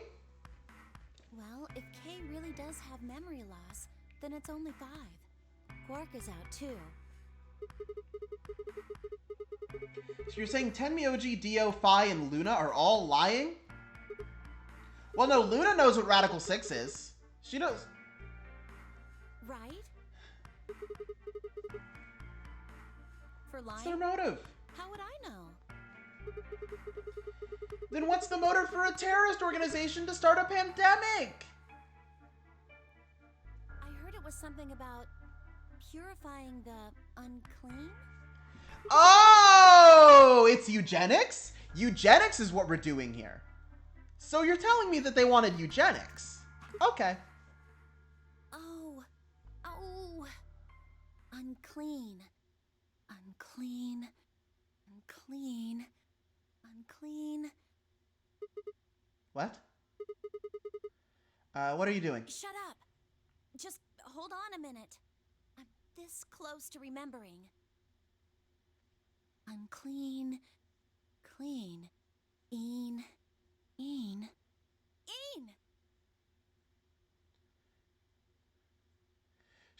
Hold on! Hold on! Stigmean. Neil, what? Did you forget it already? I'm talking about this stuff. As she spoke, she pulled something out of her pocket. It was the injection gun, complete with a vial of medication. Oh, right, I remember that. It was in the safe in the treatment center, right? Yeah. I didn't have any idea what it was, though, so I gave it to you. Exactly. Are you saying you've heard about this neostigmine stuff before? Yeah, that's what I'm saying. I just remembered. The whole gun in the shorts My pocket. brother told me about that. Neostigmine is a type of colon esterase inhibitor. That A what? means it's a sort of antidote for tubocurarine. Tubocurine, what is that?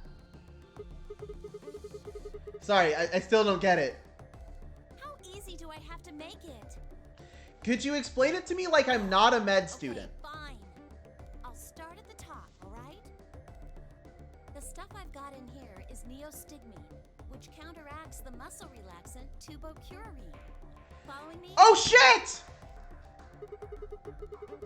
Tubocurine is the poison in our bracelets, right? Right. It's the second thing we get injected with if we're penalized. Guys! Guys! Where is it? Where is it? Where is it? Where'd it go? Here? 5 minutes of life. We found the answer. We found the answer to 5 minutes of life.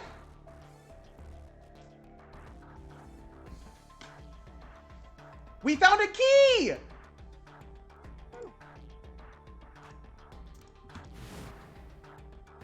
First, is this over real? Which puts you to sleep.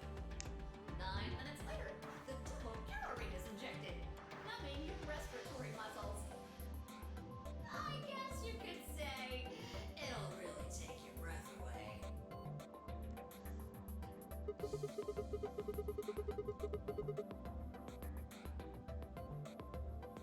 Yes! Oh my god! How many times are you going to make me say it?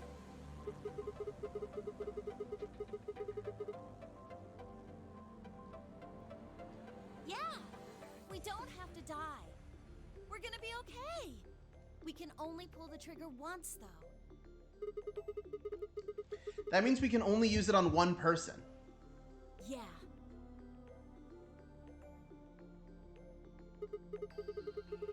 It's still good news. This means one of us can break the rules once. Let's see. The best way to use it would be for sneaking through the number 9 door. If somebody gets 9 points, they can open it, right? With this stuff, somebody who doesn't have 9 points could still leave with them. Anyway, I'm gonna go tell Alice.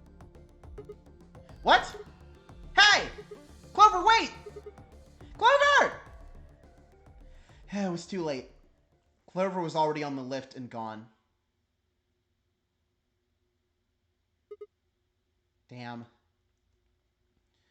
I was, I think, understandably upset. With no stairs, my only choice was to wait for the lift to come back down. As soon as it was back, I jumped on and headed upstairs.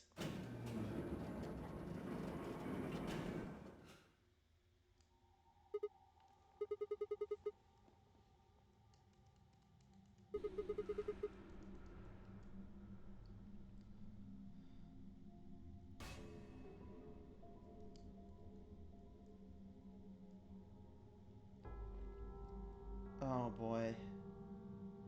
Wait, what? No, what? Hold on. What? No, what? Huh? No? Huh? No? What? Huh? No, no, no, no, no, no, no, no, no, no, no, no, no.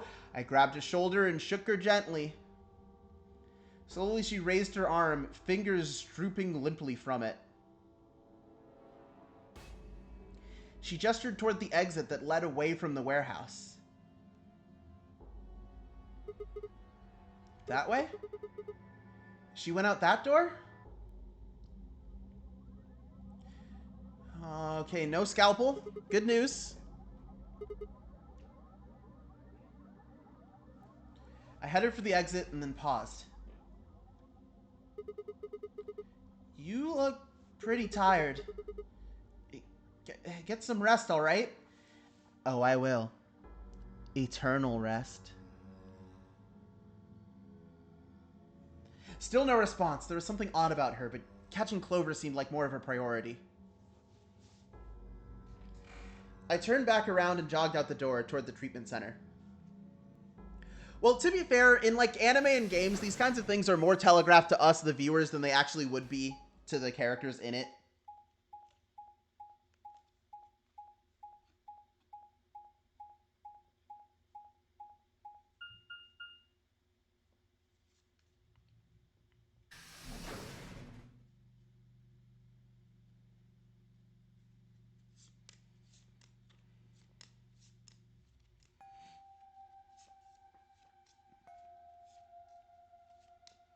Where is everybody? Huh?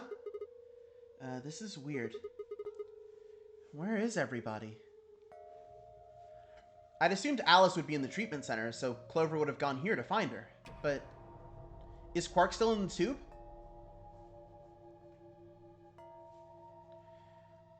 The room was empty. Luna and Tenmyoji were gone too. They left Quark, and the readout on his pod said his vital signs were still normal. Okay, cool. He's good. As far as I could tell, he was still asleep.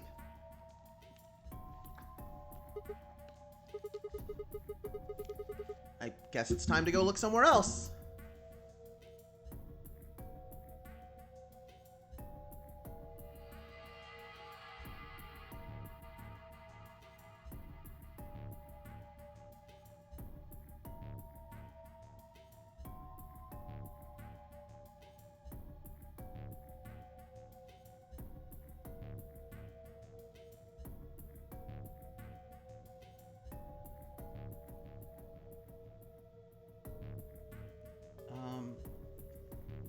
I'm kind of spooked out, guys.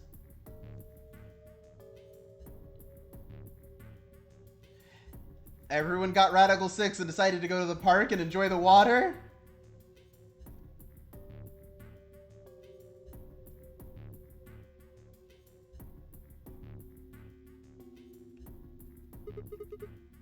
What the hell?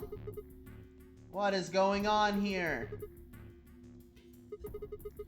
Content heavily? Oh shit, they're all dead? Wait, no, Tayagi might be right. Oh shit. Okay, not the botanical garden, the infirmary. Did they just do a ritual suicide, all of them? This is terrifying. What the fuck? Is everybody dead?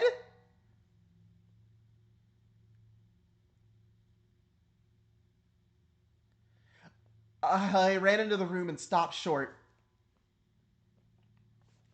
I might as well have run into a brick wall. Oh, God. My chest tightened so much I could barely breathe. Oh, no. What happened?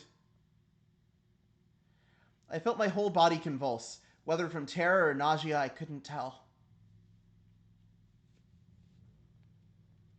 My legs went limp, and I crumpled to the floor. Something sticky pressed against the palm of my hand, and I looked down to see blood. A vast, warm pool of fresh blood stretching out across the room, lapping at my legs and hands. Why? This can't be real. How could...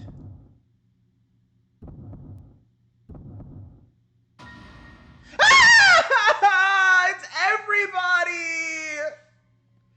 Wait, 1, 2, 3, 4, 5, 6. We're 7. Korg is 8. Where's Kay? Oh.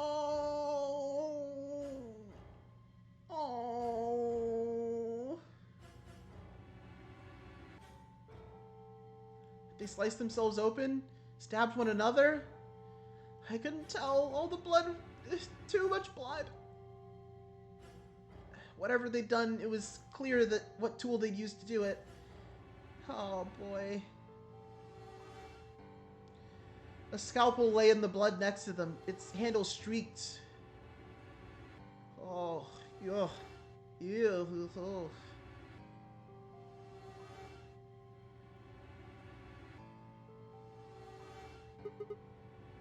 Oh God.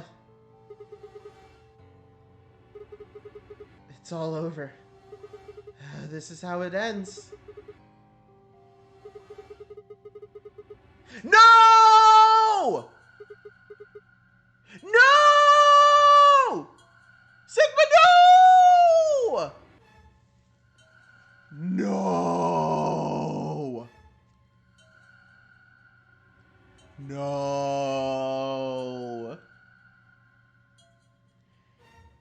Ooh, I'm not reading this. Tell me when it goes away. Ooh, gosh. Ooh. Oh, grody. Ooh, oh, ew. Ah, ugh. Ew. Oh, gross. Oh, ew.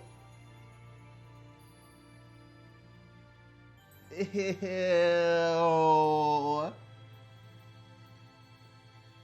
Oh boy. Oh, chat.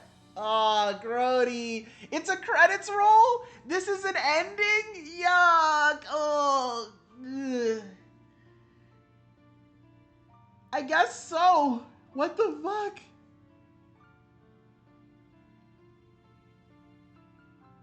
Oh, Daisuke Ono is K in the Japanese version?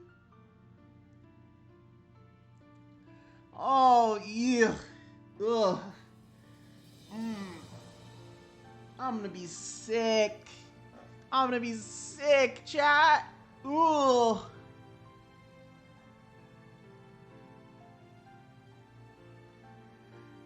Oh, God. But hey, you know what this means we can do now?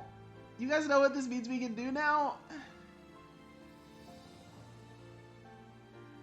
Oh, it means we can... Oh. Can I skip the credits? Cool. Good. What? Huh? Huh? Okay. Oh, okay, so the endings are one for each of the characters. That's about what I thought it would be. But like, ugh.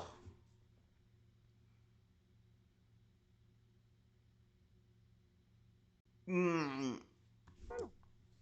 Gross. Gross. Nasty. Wait, what?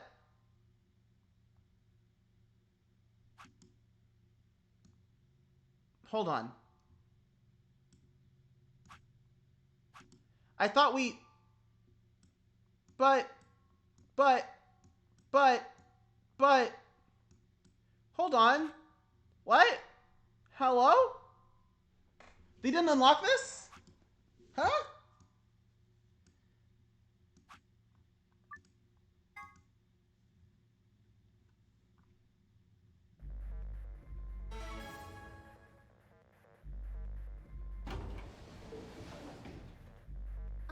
Sigma, do you remember what I said back in the other warehouse?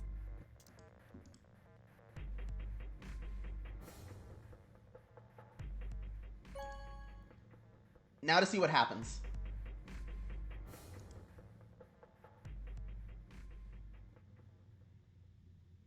What did you choose, Sigma? You didn't see me push the button? No. Huh. Well, you'll know in a moment. What do you want to do after that is up to you. You can come with me if you want, or you can stay here. What? Your choice. That's as good as saying you chose Betray. Heh. I grinned and headed toward the display. Results from round 2 of the Ambidex game will now be displayed. Please direct your attention to the results screen.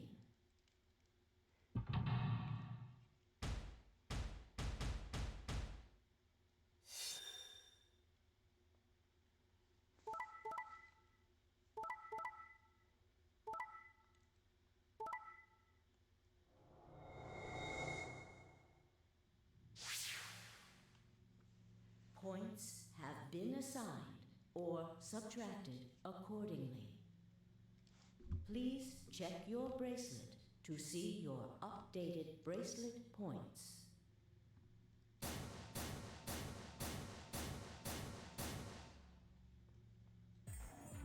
What did you do, Clover? Sorry. It wasn't me. Sigma, huh? Yeah. Care to explain this, then? What's there to explain? It's exactly what it looks like. I'm getting out of here. What? Are you going with him, Clover?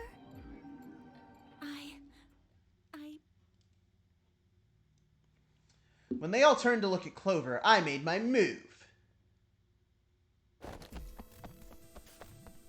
My feet pounded across the metal floor of the warehouse as I ran for the number 9 door. You see, I'm evil now, and I'm edgy. I'm gonna leave. Hey, wait! They'd have to do better than shout if they wanted to stop me. I'm the Sigma male, and I am on my grind set. It was closer, and I was almost there. I took one last running leap, and slammed into the wall with the unlocking device right in front of me. No, Sasuke mode is more like this. I spared your life on a whim. Oh shit, it's actually opening! What the fuck? Hold on, what? Hold on, what? Hold on! Sorry? The door began to open. A heavy metallic grinding noise filled the room. Shit. That son of a bitch actually did it? His voice sounded almost surprised. I turned to face him. Sorry, but it looks like this is goodbye. Sigma. Don't worry. I'll go to the police as soon as I get out and come back with help. I'm not gonna just leave you all here to die. Don't give me that shit. I know a liar when I see one. Okay, really? Maybe you should get your eyes checked. Are you guys just gonna let him run off like this? No way. I can't allow that. He took advantage of a sick kid. He's just a coward. Agreed. Yeah. I also agree. Yeah, no, they're right. This is a dick move. Let's get him. Ready? Whoa, let's get him! Oh shit! Move! Sigma, go! Sigma, run! Sigma, run! Go, go, go, go, go! Get out the door! Hey now, don't do anything you'll regret. This door only opens once, you know. If you stop me, then... Give it up. Charge! Move! Go! Ah! Shit! I spun back around to face the door. There it was, right in front of me. Freedom. I leapt for it. Or at least I tried.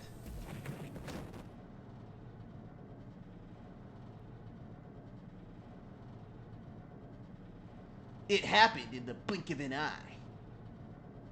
Suddenly, my cheek was being pressed against the cold steel floor of the warehouse. How stupid is Sigma anyway? Very stupid. Oh, the door wasn't even open yet. The number 9 door has been opened. It will remain open for 9 seconds. Shit! Let me go! Let go of me, god damn it! Crabs in a bucket here. Yeah, exactly. I could feel something heavy, huge, and metal pressed against my back. Kay had to be holding me down. I flailed and kicked, but it didn't do any good. What are you doing? You're just killing yourselves! The door only opens once. If I don't... I know. Go, Clover. Damn! Only one of us with 9 BP. Nobody else can get out. But this is an order from your commanding officer. You are to escape from this facility. Once you've accomplished that, call for help. That's... Stop complaining and go. If that door closes, it's all over. None of us will get out of here alive. Leave! The door had already begun to close. The space was narrowing quickly, but still wide enough for a single person to make it through.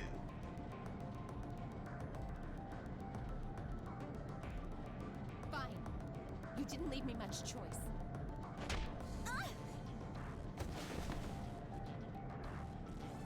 I couldn't see what had happened, but I heard enough to guess. Alice had shoved Clover through the door. Looking up, I could see Clover's feet just beyond the doorway. Alice! Go! Call for help! I'm counting on you! Alice! No! I can't!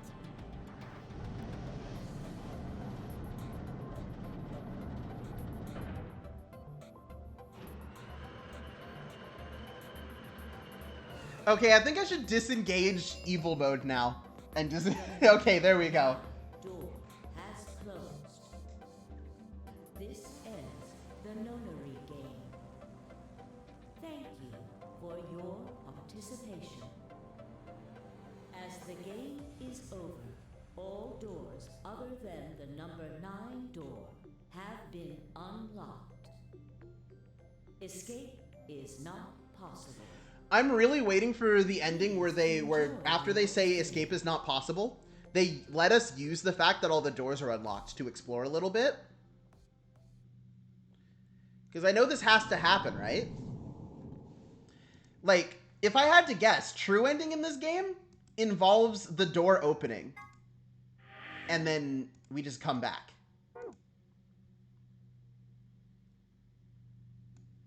So...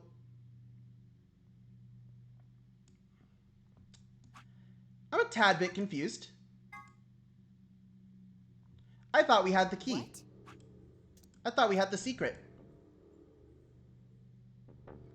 I'm gonna hit skip and see if this just happens. No? Okay. I thought we'd figured out the secret. I really thought we figured out the secret.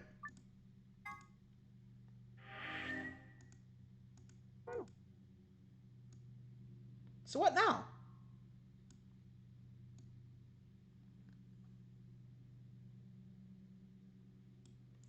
Did someone have the gun in that run, though? That's a fair point.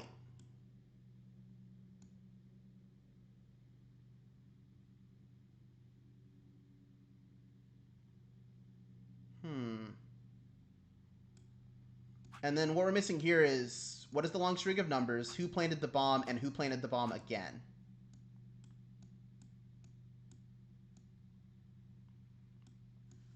Okay, well, that's actually all we've got. Our only choice now is to open a different chromatic door. That's the last thing we can do. The magenta door is the only one we haven't been through yet.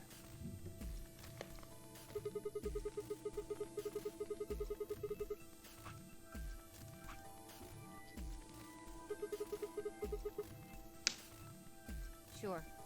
All right. Then Clover and I will go with Alice. As long as I get to go with Alice, I'm fine. I don't have any. Wait! Wait! We're gonna get to the AB game, and Alice is gonna click Betray, and Clover is gonna be fucked up the whole game. We'll be going through the yellow door, right? That means Dio, Quark, and I are doing the cyan door. Ugh, stuck with a kid and some old fart. I can't see how this could possibly go badly. Well, maybe we'll get lucky and you'll pull your head out of your ass. What did you just say? 10 seconds remain until chromatic doors close. 9, 8, 7. We need to hurry. All right, guys, let's get moving. 2, 1, 0.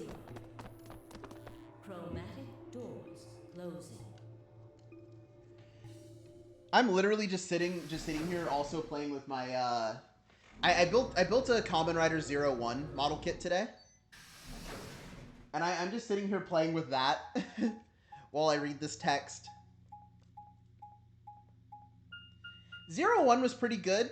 It's not my favorite Rider season, but it's not my least favorite. And a lot of my issues with 01 can be chalked up to like production issues because of real world events. So, like 01 was overall pretty enjoyable. I have one major complaint about its ending. Other than that, it shouldn't have been Didn't you movie see the setup. door? It said this is the lounge. Lounge? Does that mean there's somebody living here? Well, there doesn't seem to be much dust. Maybe there is. So we've got a well-used lounge next to an empty warehouse. So the thing about dust, can we go on a tirade about how stupid the concept of dust is for a second? Because I hate the fact that things get dirty for you not using them. Yeah. But also, The one we came in, like, one I opposite live in it, this room, and two and more shit on gets the left dusty all the time. Two on the sides are covered with Stuff metal I and use gets dusty. Won't be opening them anytime soon. My desk has dust on it because I didn't touch one of the corners for a couple of days. I hate dust so much. I didn't see any other doors in the hallway we came through. Maybe we can find one of the keys to the AB room in here somewhere. Well, it's not gonna find itself. Let's go. I didn't get the notebook out today. There it is. I've got the notebook now. Let's go. What was that?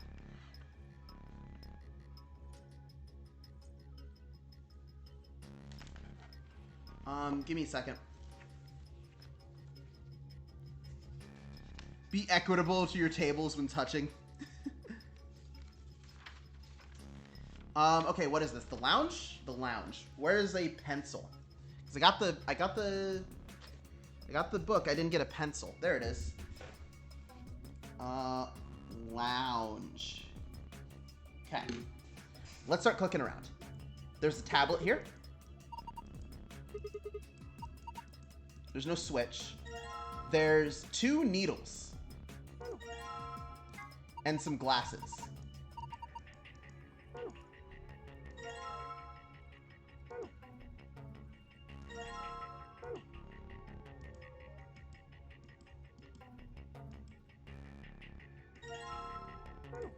Liquor bottles.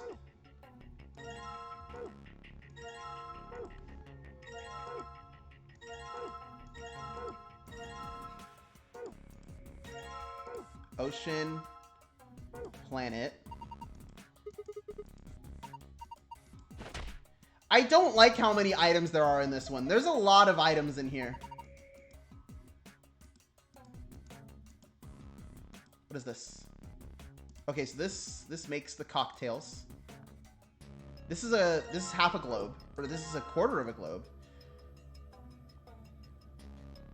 The planet disc.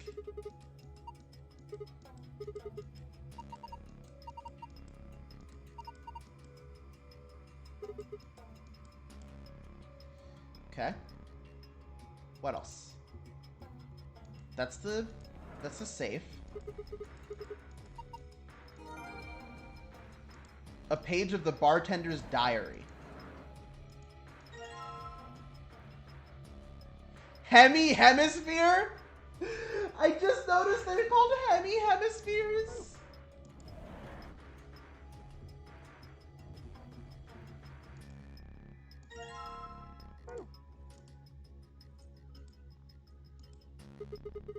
Oh, okay.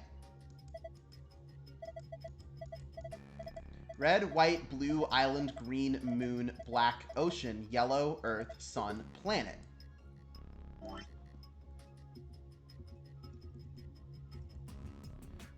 Where's the hotkey for switching between the... It's the arrow keys? Why is it the arrow keys? It's on the other side of the keyboard.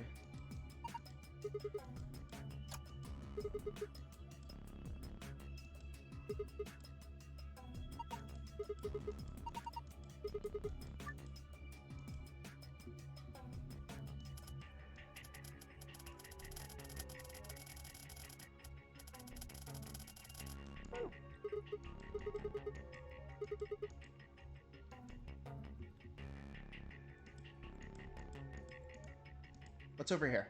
Is there anything under these cushions?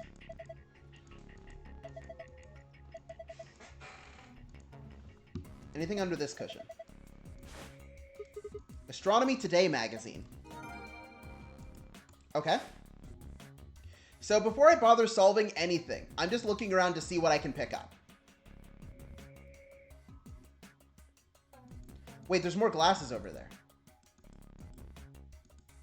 Okay, we don't need those then.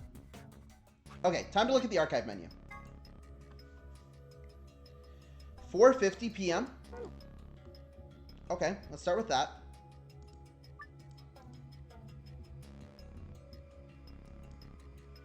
What's the hour hand? This is the hour hand. Oh no, we have to wind it by minutes. 4, 5, 10, 15, 4:50. Wait, sun? Green? Green sun? Like in Homestuck? Ah!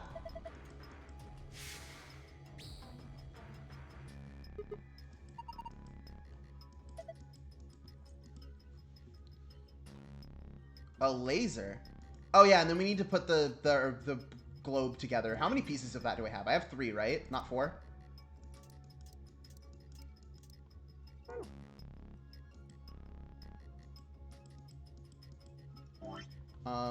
Combine.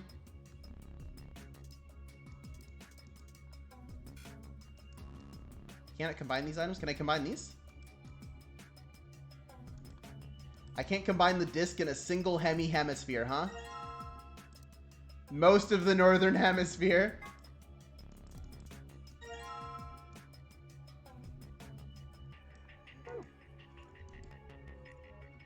So where's the other southern hemisphere?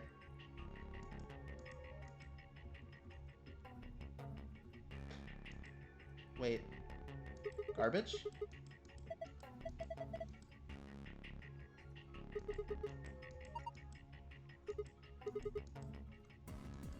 Okay, for your leftover drinks down it. Let's look at the other thing in the archive. 3 customers came in today. A couple and their son. The father sat in the center. Okay, the father sat in the center. The mother sat on the left, and the son sat on the right. When I came to take their order, they said the following.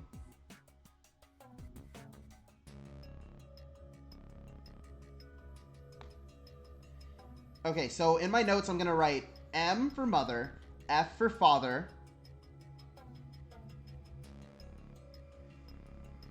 and S for son. So, this is a logic puzzle. My wife likes the color red. Red. I like the color white. White. The son is always like ocean. Ocean. My son has loved the color blue ever since he was a child. Blue. My husband likes island. And I like planet.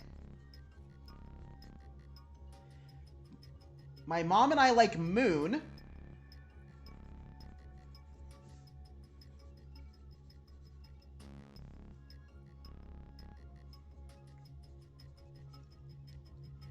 Oh shit. One of them was a liar, but I swiftly made their drinks and handed them over?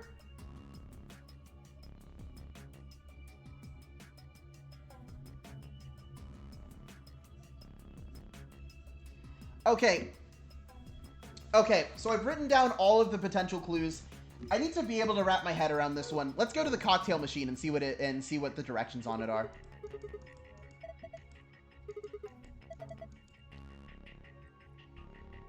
One of those automatic cat feeders.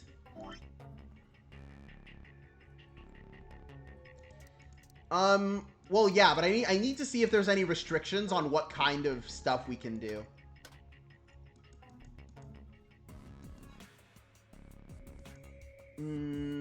Okay, so let's see here.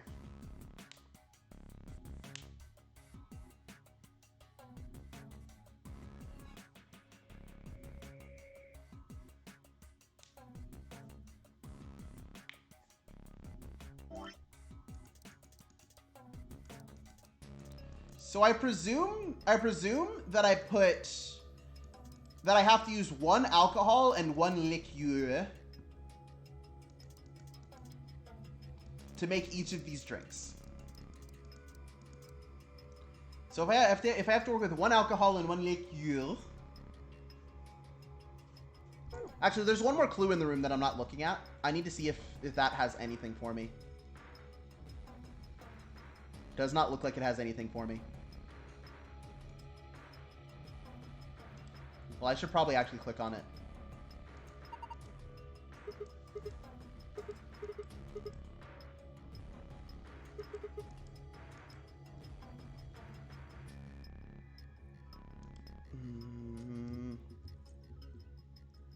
Okay. So.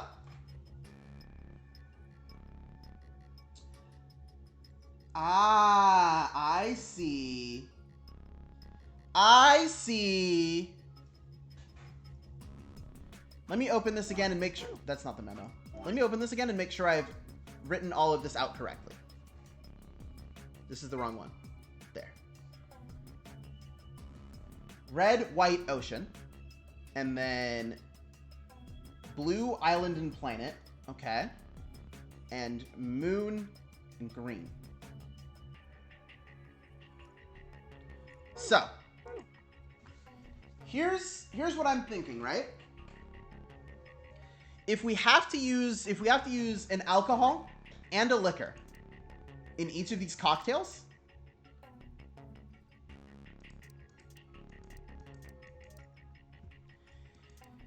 then that means that each of these people can only like one color and one thing.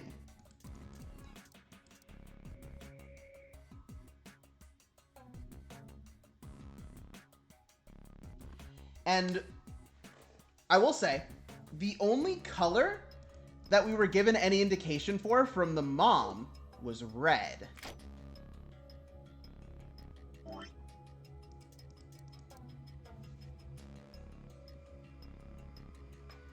I am inclined to believe that the son is the liar here, because if we discount the father, then we're stuck without a color for the mom, and we have to trial and error it. Or sorry. Actually, if we disbelieve the father, then the mother has 2 alcohols and no liquor. So we can't make one that is Planet Moon. This is just like build. Red Planet. Best match.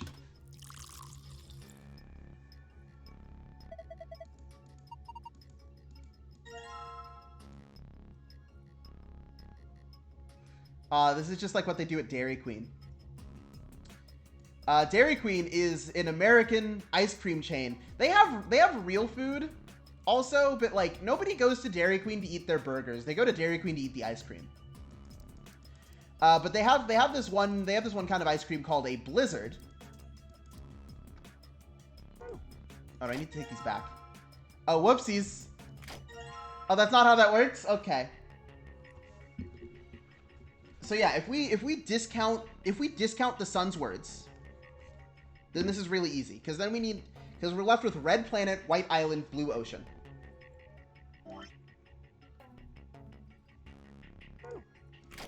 Ocean. Blue. Blue Ocean. Best match.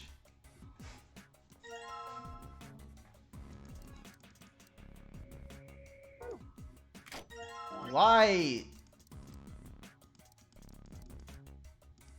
Oh, I passed it. Island. Best match. Okay, now we have all these.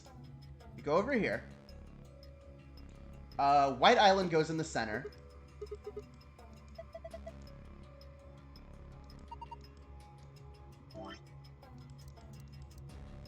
Blue Ocean goes on the right. Red Planet goes on the left.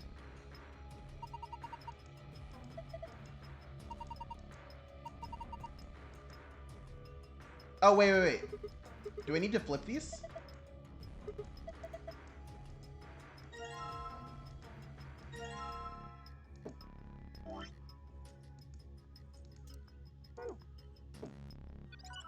There we go.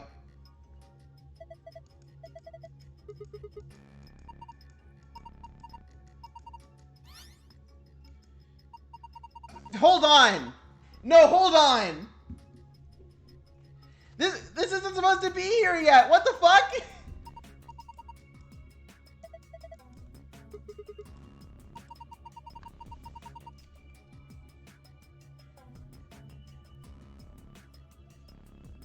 Yeah, that was what I was thinking. That was why I was gonna flip them, is because we were talking about the bartender's perspective and not the customer's perspective.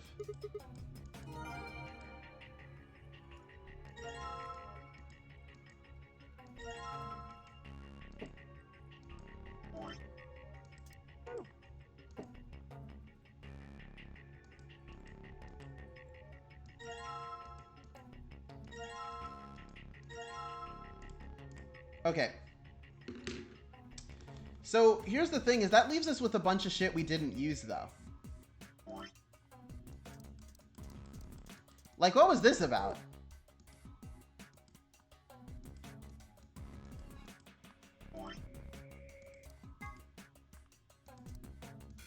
We cannot combine these two items because we need a whole hemisphere before we can combine them.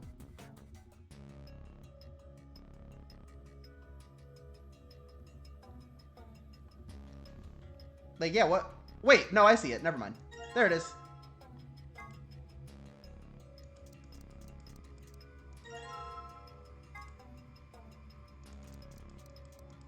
But yeah, we're not leaving yet. Because this is something.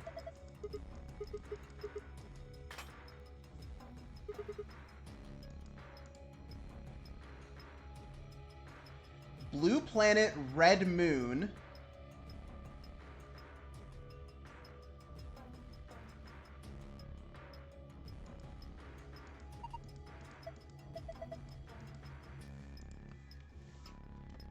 Okay, so let's see here.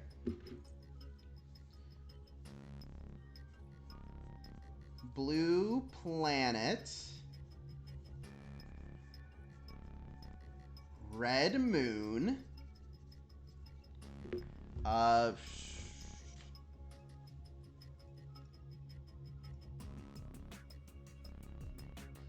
What's the other one?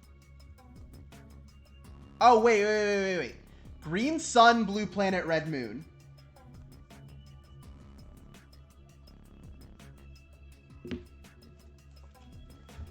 Okay, so we need to. Did I leave the cocktails on the table? I did not. Good. Let's dump these out.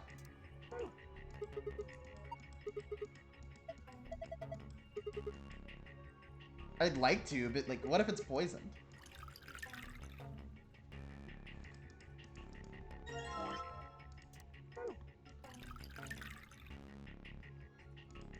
Yeah, because it says green sun on the clock. So I'd assume it's green sun, blue planet, red moon is the order. But if not, then we have time to trial and error this. Oh, whoopsies. So we need green sun. Green sun.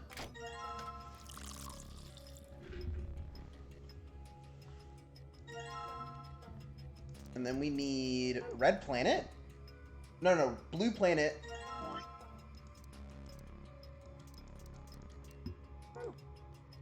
Blue planet.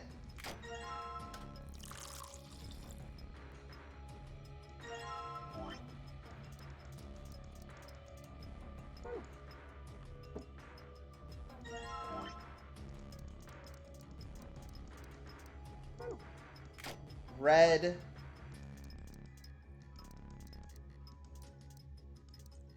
moon. No! I switched them! I switched them on accident. That's red planet. I have to dump this out. It's wasting my time.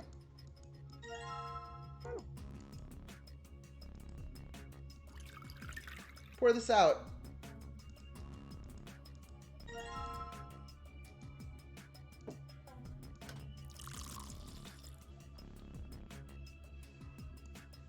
Oh, I didn't take it with me. There. Okay, red moon. Blue planet. Green sun.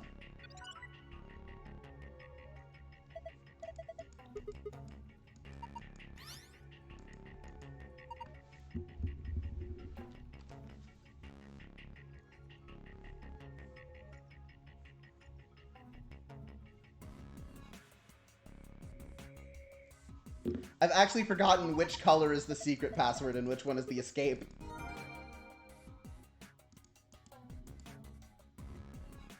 Alright. I'm just gonna punch them both in. Wait, we might have actually just found the secret password first because that one was behind a pillow. So Yeah, that was the secret password, huh? We actually couldn't leave. I saw a password and I went, oh, whoops. I guess we're done here. But that's not even the one that lets me leave. This star here? Or sun here, I mean? Cool. There we go. Okay. Now, before we read those, let's go to the secret password page. Oh, that's a lot of reading to do. I will be right back. I need more water. And then I think we'll keep going for a little bit and then call it a stream at about the 3-hour mark. Sounds good to me. And then we'll send somebody over. We'll do a raid. I wonder who will raid though.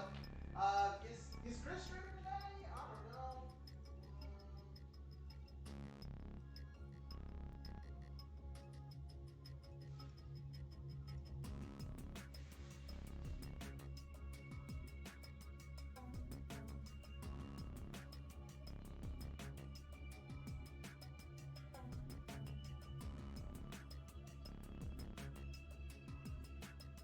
I usually want to raid like smaller people who play the same kind of games as me, because, you know, it makes their day. It doubles their viewer base.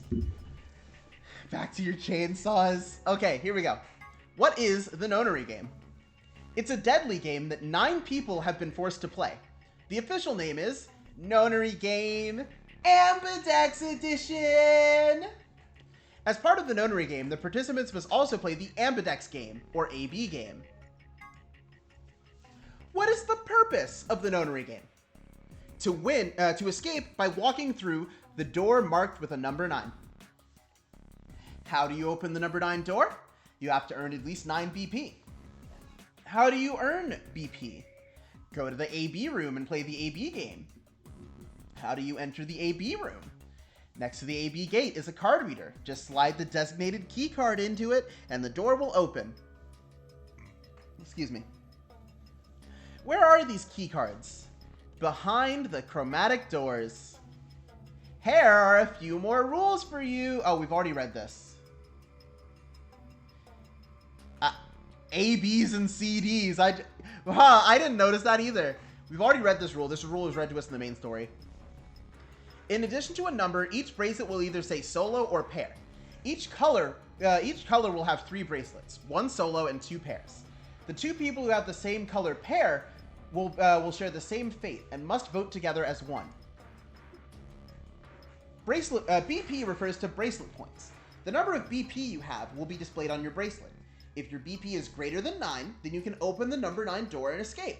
However, if your BP drops below 0, then the needles built into your bracelet will activate. The number 9 door. This door is found in the warehouse on floor A. Anyone with 9 or more BP can open the door and escape the Nonary game. So in a sense, this door could be considered the ultimate goal of participants. Once the number 9 door closes, once the number 9 door closes after someone with 9 BP has opened it, there is no way to open it again.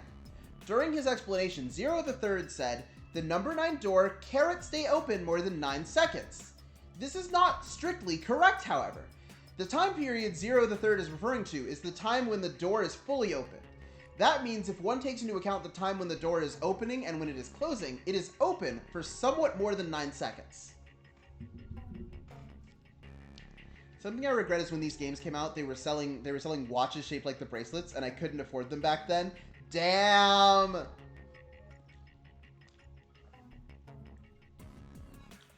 The Zero Escape drip. Do we have anything? Okay, this is the last thing to read on this page.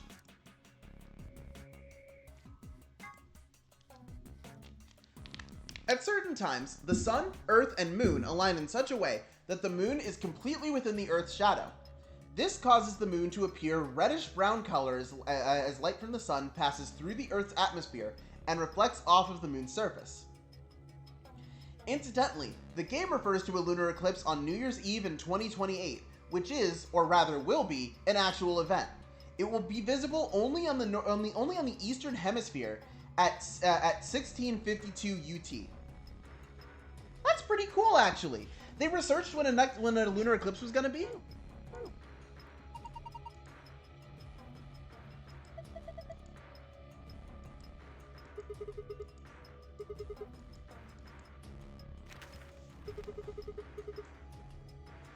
First off, we've got a map.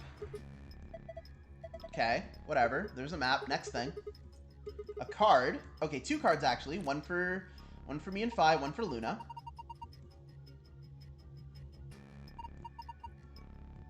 It says Ambidex room right on them. Once we've got 9, we can open the number 9 door and get out of here. At least that's what that rabbit said. How are we supposed to get back to the warehouse? That's where all the AB rooms are. We can't go back out the way we came, but... We can go back out the way we came, but that door's locked. Is this the free reign rule? Oh, I see why this was in the secret files. Was because they were like, yeah, if you get this on your first playthrough, you haven't read the free reign rule yet.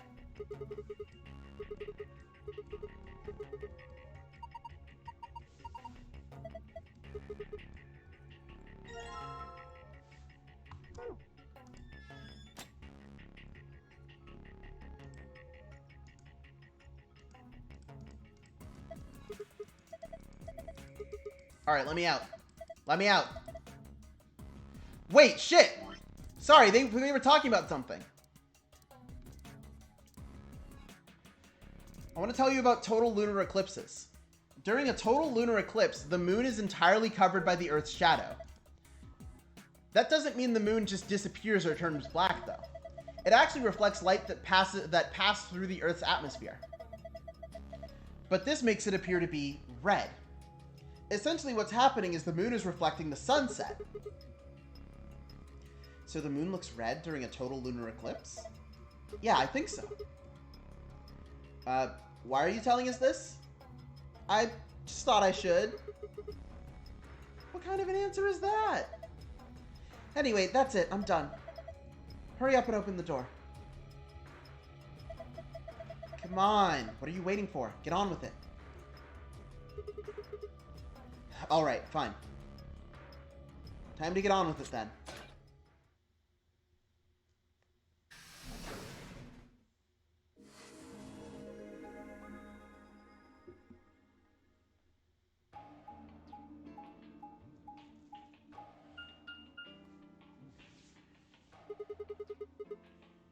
Another elevator, huh? Oh, we're not on autoplay. Do you think it works? I don't know. Only one way to find out, though. Hey, someone's coming.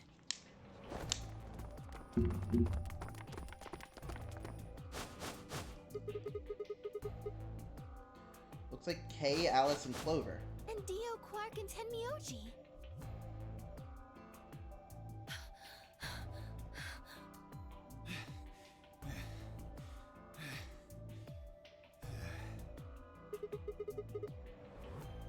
We ran into them a little bit ago. Well, not literally, of course. I don't know. With a prowl like that, I imagine you run into a lot of things. Let me see the map.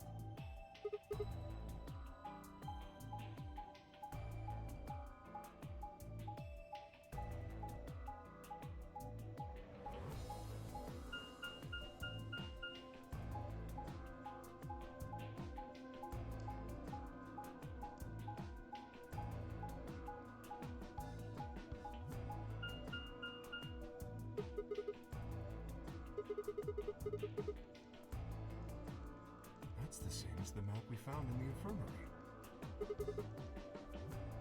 Oh, we found a map like that too.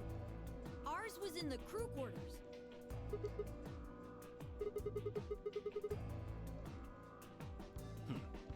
Maybe we should sit down for a bit and exchange information.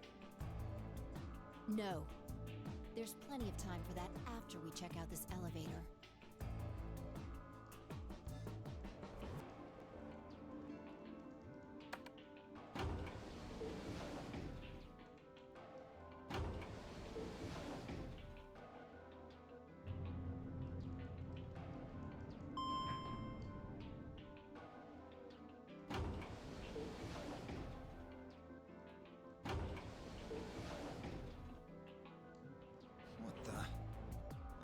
just like the other floor.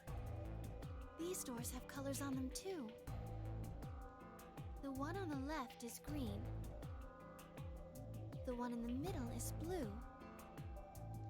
And the one on the right is red. Are these chromatic doors? Look, there's a box here. It looked like the ones we saw earlier.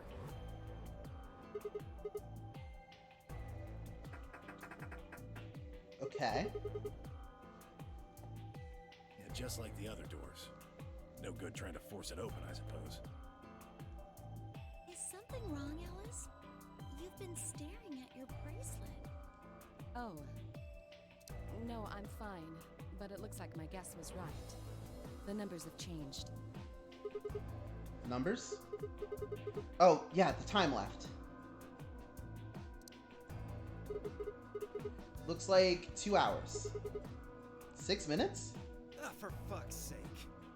You telling me we're gonna have to just sit around here for another 2 hours? Looks like we don't have a choice then. We gotta head back. Quark, why don't you show them that note we found? Sure. Oh? Did it say something like supplementary rules? Because if it did, we have one too. We found ours in the infirmary. Yeah, we found one too. It was in a safe in the lounge.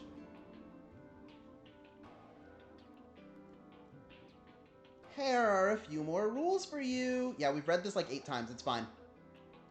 We do not have to read this.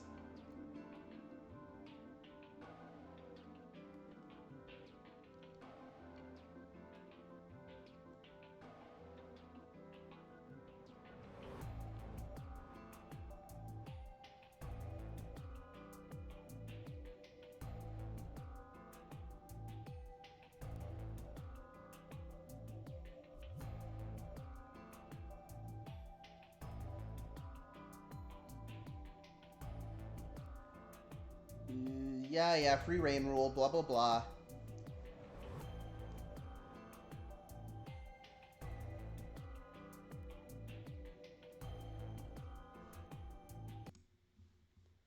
Hold on. Give me 1 second.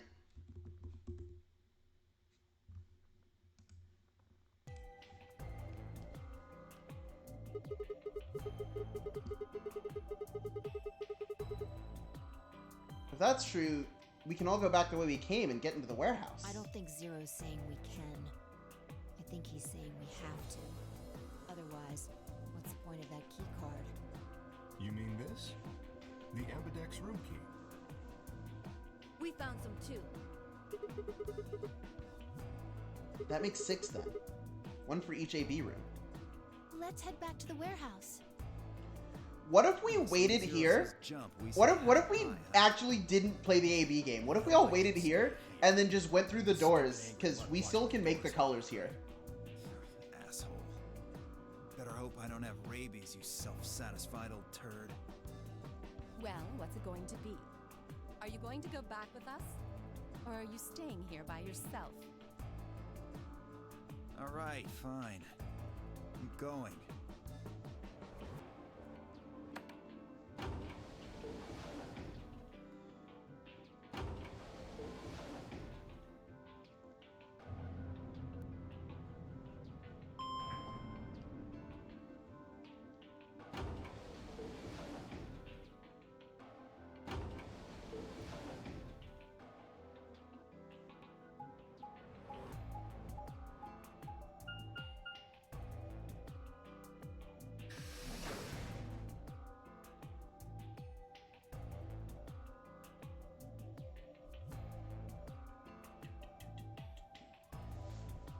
So, this is the lounge. It would seem Zero's notes were telling the truth. Getting back here was easy enough. That means we could all go visit the infirmary too. Or the crew quarters. Hey, Grandpa, check this out. It's some of your favorite scotch. Oh. Tempting, but I don't really think now's the time.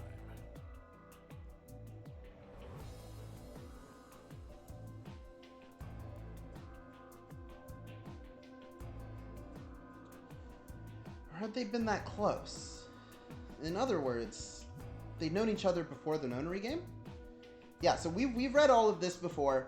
I'm actually currently looking for who we're gonna raid, because I think I'm gonna call it right before we get to the AB game.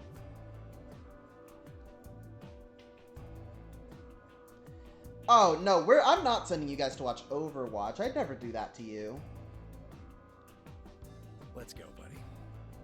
As soon as we get out of here, I can drink all the scotch I want. You can drink all the root beer floats you can stomach. Let's see here. JJ's playing Shadowverse. But Yeah, I could send you over to JJ where he's playing Shadowverse. That sounds good to me. Oh, ye of little faith. Ye of little faith. Full of rare earth metals the other day. Huh? Wait. That's new information. That's a new thing he said. What?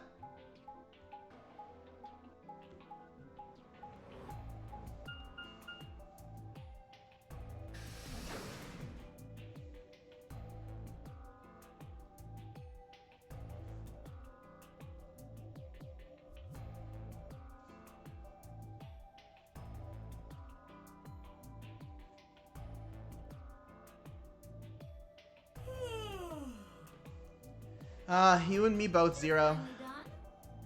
You were taking so long. I hopped off for a little nap. I'm a little tired myself. I think that's what I'm gonna do when I'm done You're here. just a computer program.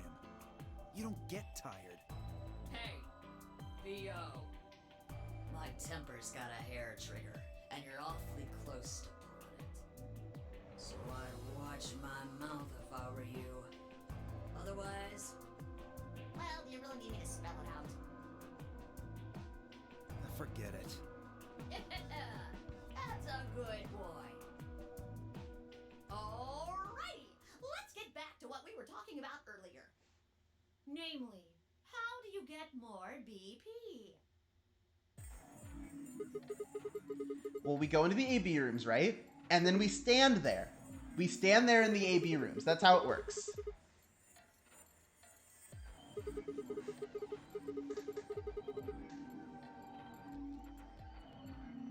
But who goes into what room? That doesn't really matter. Anybody can go into any room. But there are only 6 rooms. Didn't I tell you? Didn't I tell you? The two members of a pair share the same destiny. You mean both members of a pair need to go into the same room? Bingo. What do we do after we go into the room? play a game. Just like it says on the door. You play The Ambidex game! What's ambidex supposed to mean anyway? I would guess it's short for ambidextrous. Most use the word to refer to the ability to use both of one's hands, instead of favoring the left or right. But it can also be taken to mean someone who is duplicitous or two-faced. It's a game of betrayal, then. Then what's the Nonary game? That refers to the whole enchilada. The Nonary game is a game where you try to open a number 9 door and escape. The Ambidex game is just a mini game you play as part of the larger one. Make sense? Like hell. This shit is confusing. Is it? Or is it that you're just a few carrots short of a bushel? Lamau! You arrogant little bastard.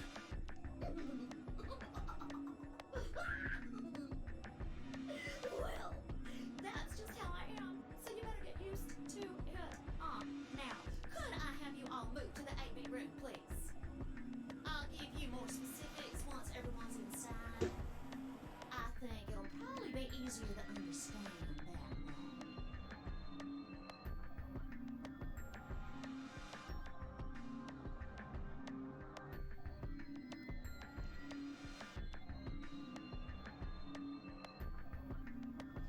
He headed into the AB rooms.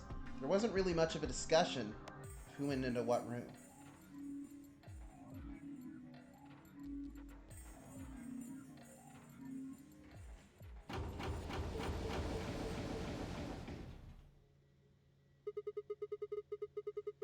Yeah, new DP stride is pretty cool. I'm glad they're exploring like new space in terms of G guards because of this.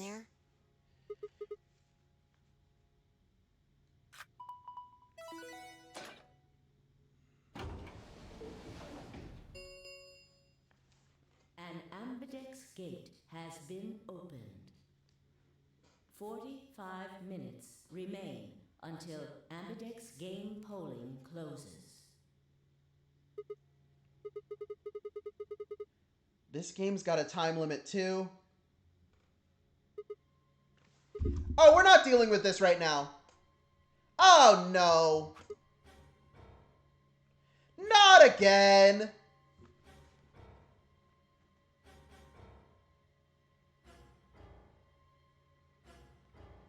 Oh my gosh. Are you serious? Well, I guess it... So, which would be more weird? If the old lady was here only on one route? Or the fact that she just wasn't here that one time? Which of those is weirder? I don't know.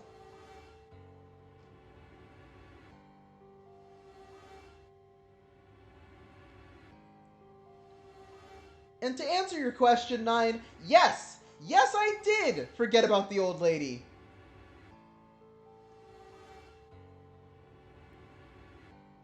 But yeah, like, I genuinely cannot tell which of those options is the worst one.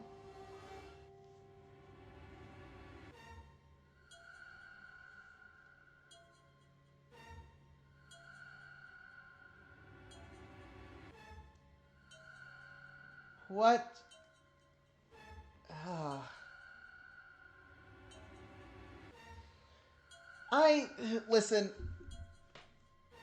Listen, we've seen this before. Are we ready for our raid, folks? Because I don't think I have the energy to deal with this again today.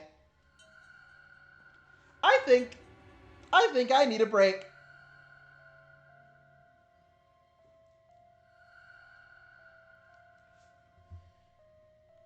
Oh my lord. Well, this stream was mainly just to make sure that my make sure that like my edited bitrate settings were good, and I can confirm they are. We literally haven't dropped once. We streamed for 3 hours and we had no drop in the middle. This is the first time I get to upload the VOD to the VOD channel without being like, oh, and this is part 2 of that day's stream. So,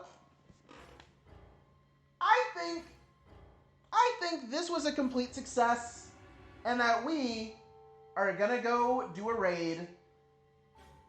We're gonna raid GG Mr. Rogers. He's playing Shadowverse. No, I don't need to edit stream info. I need to conduct a raid.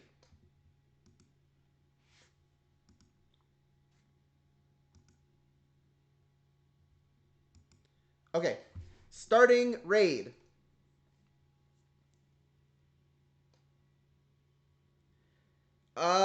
Tell him.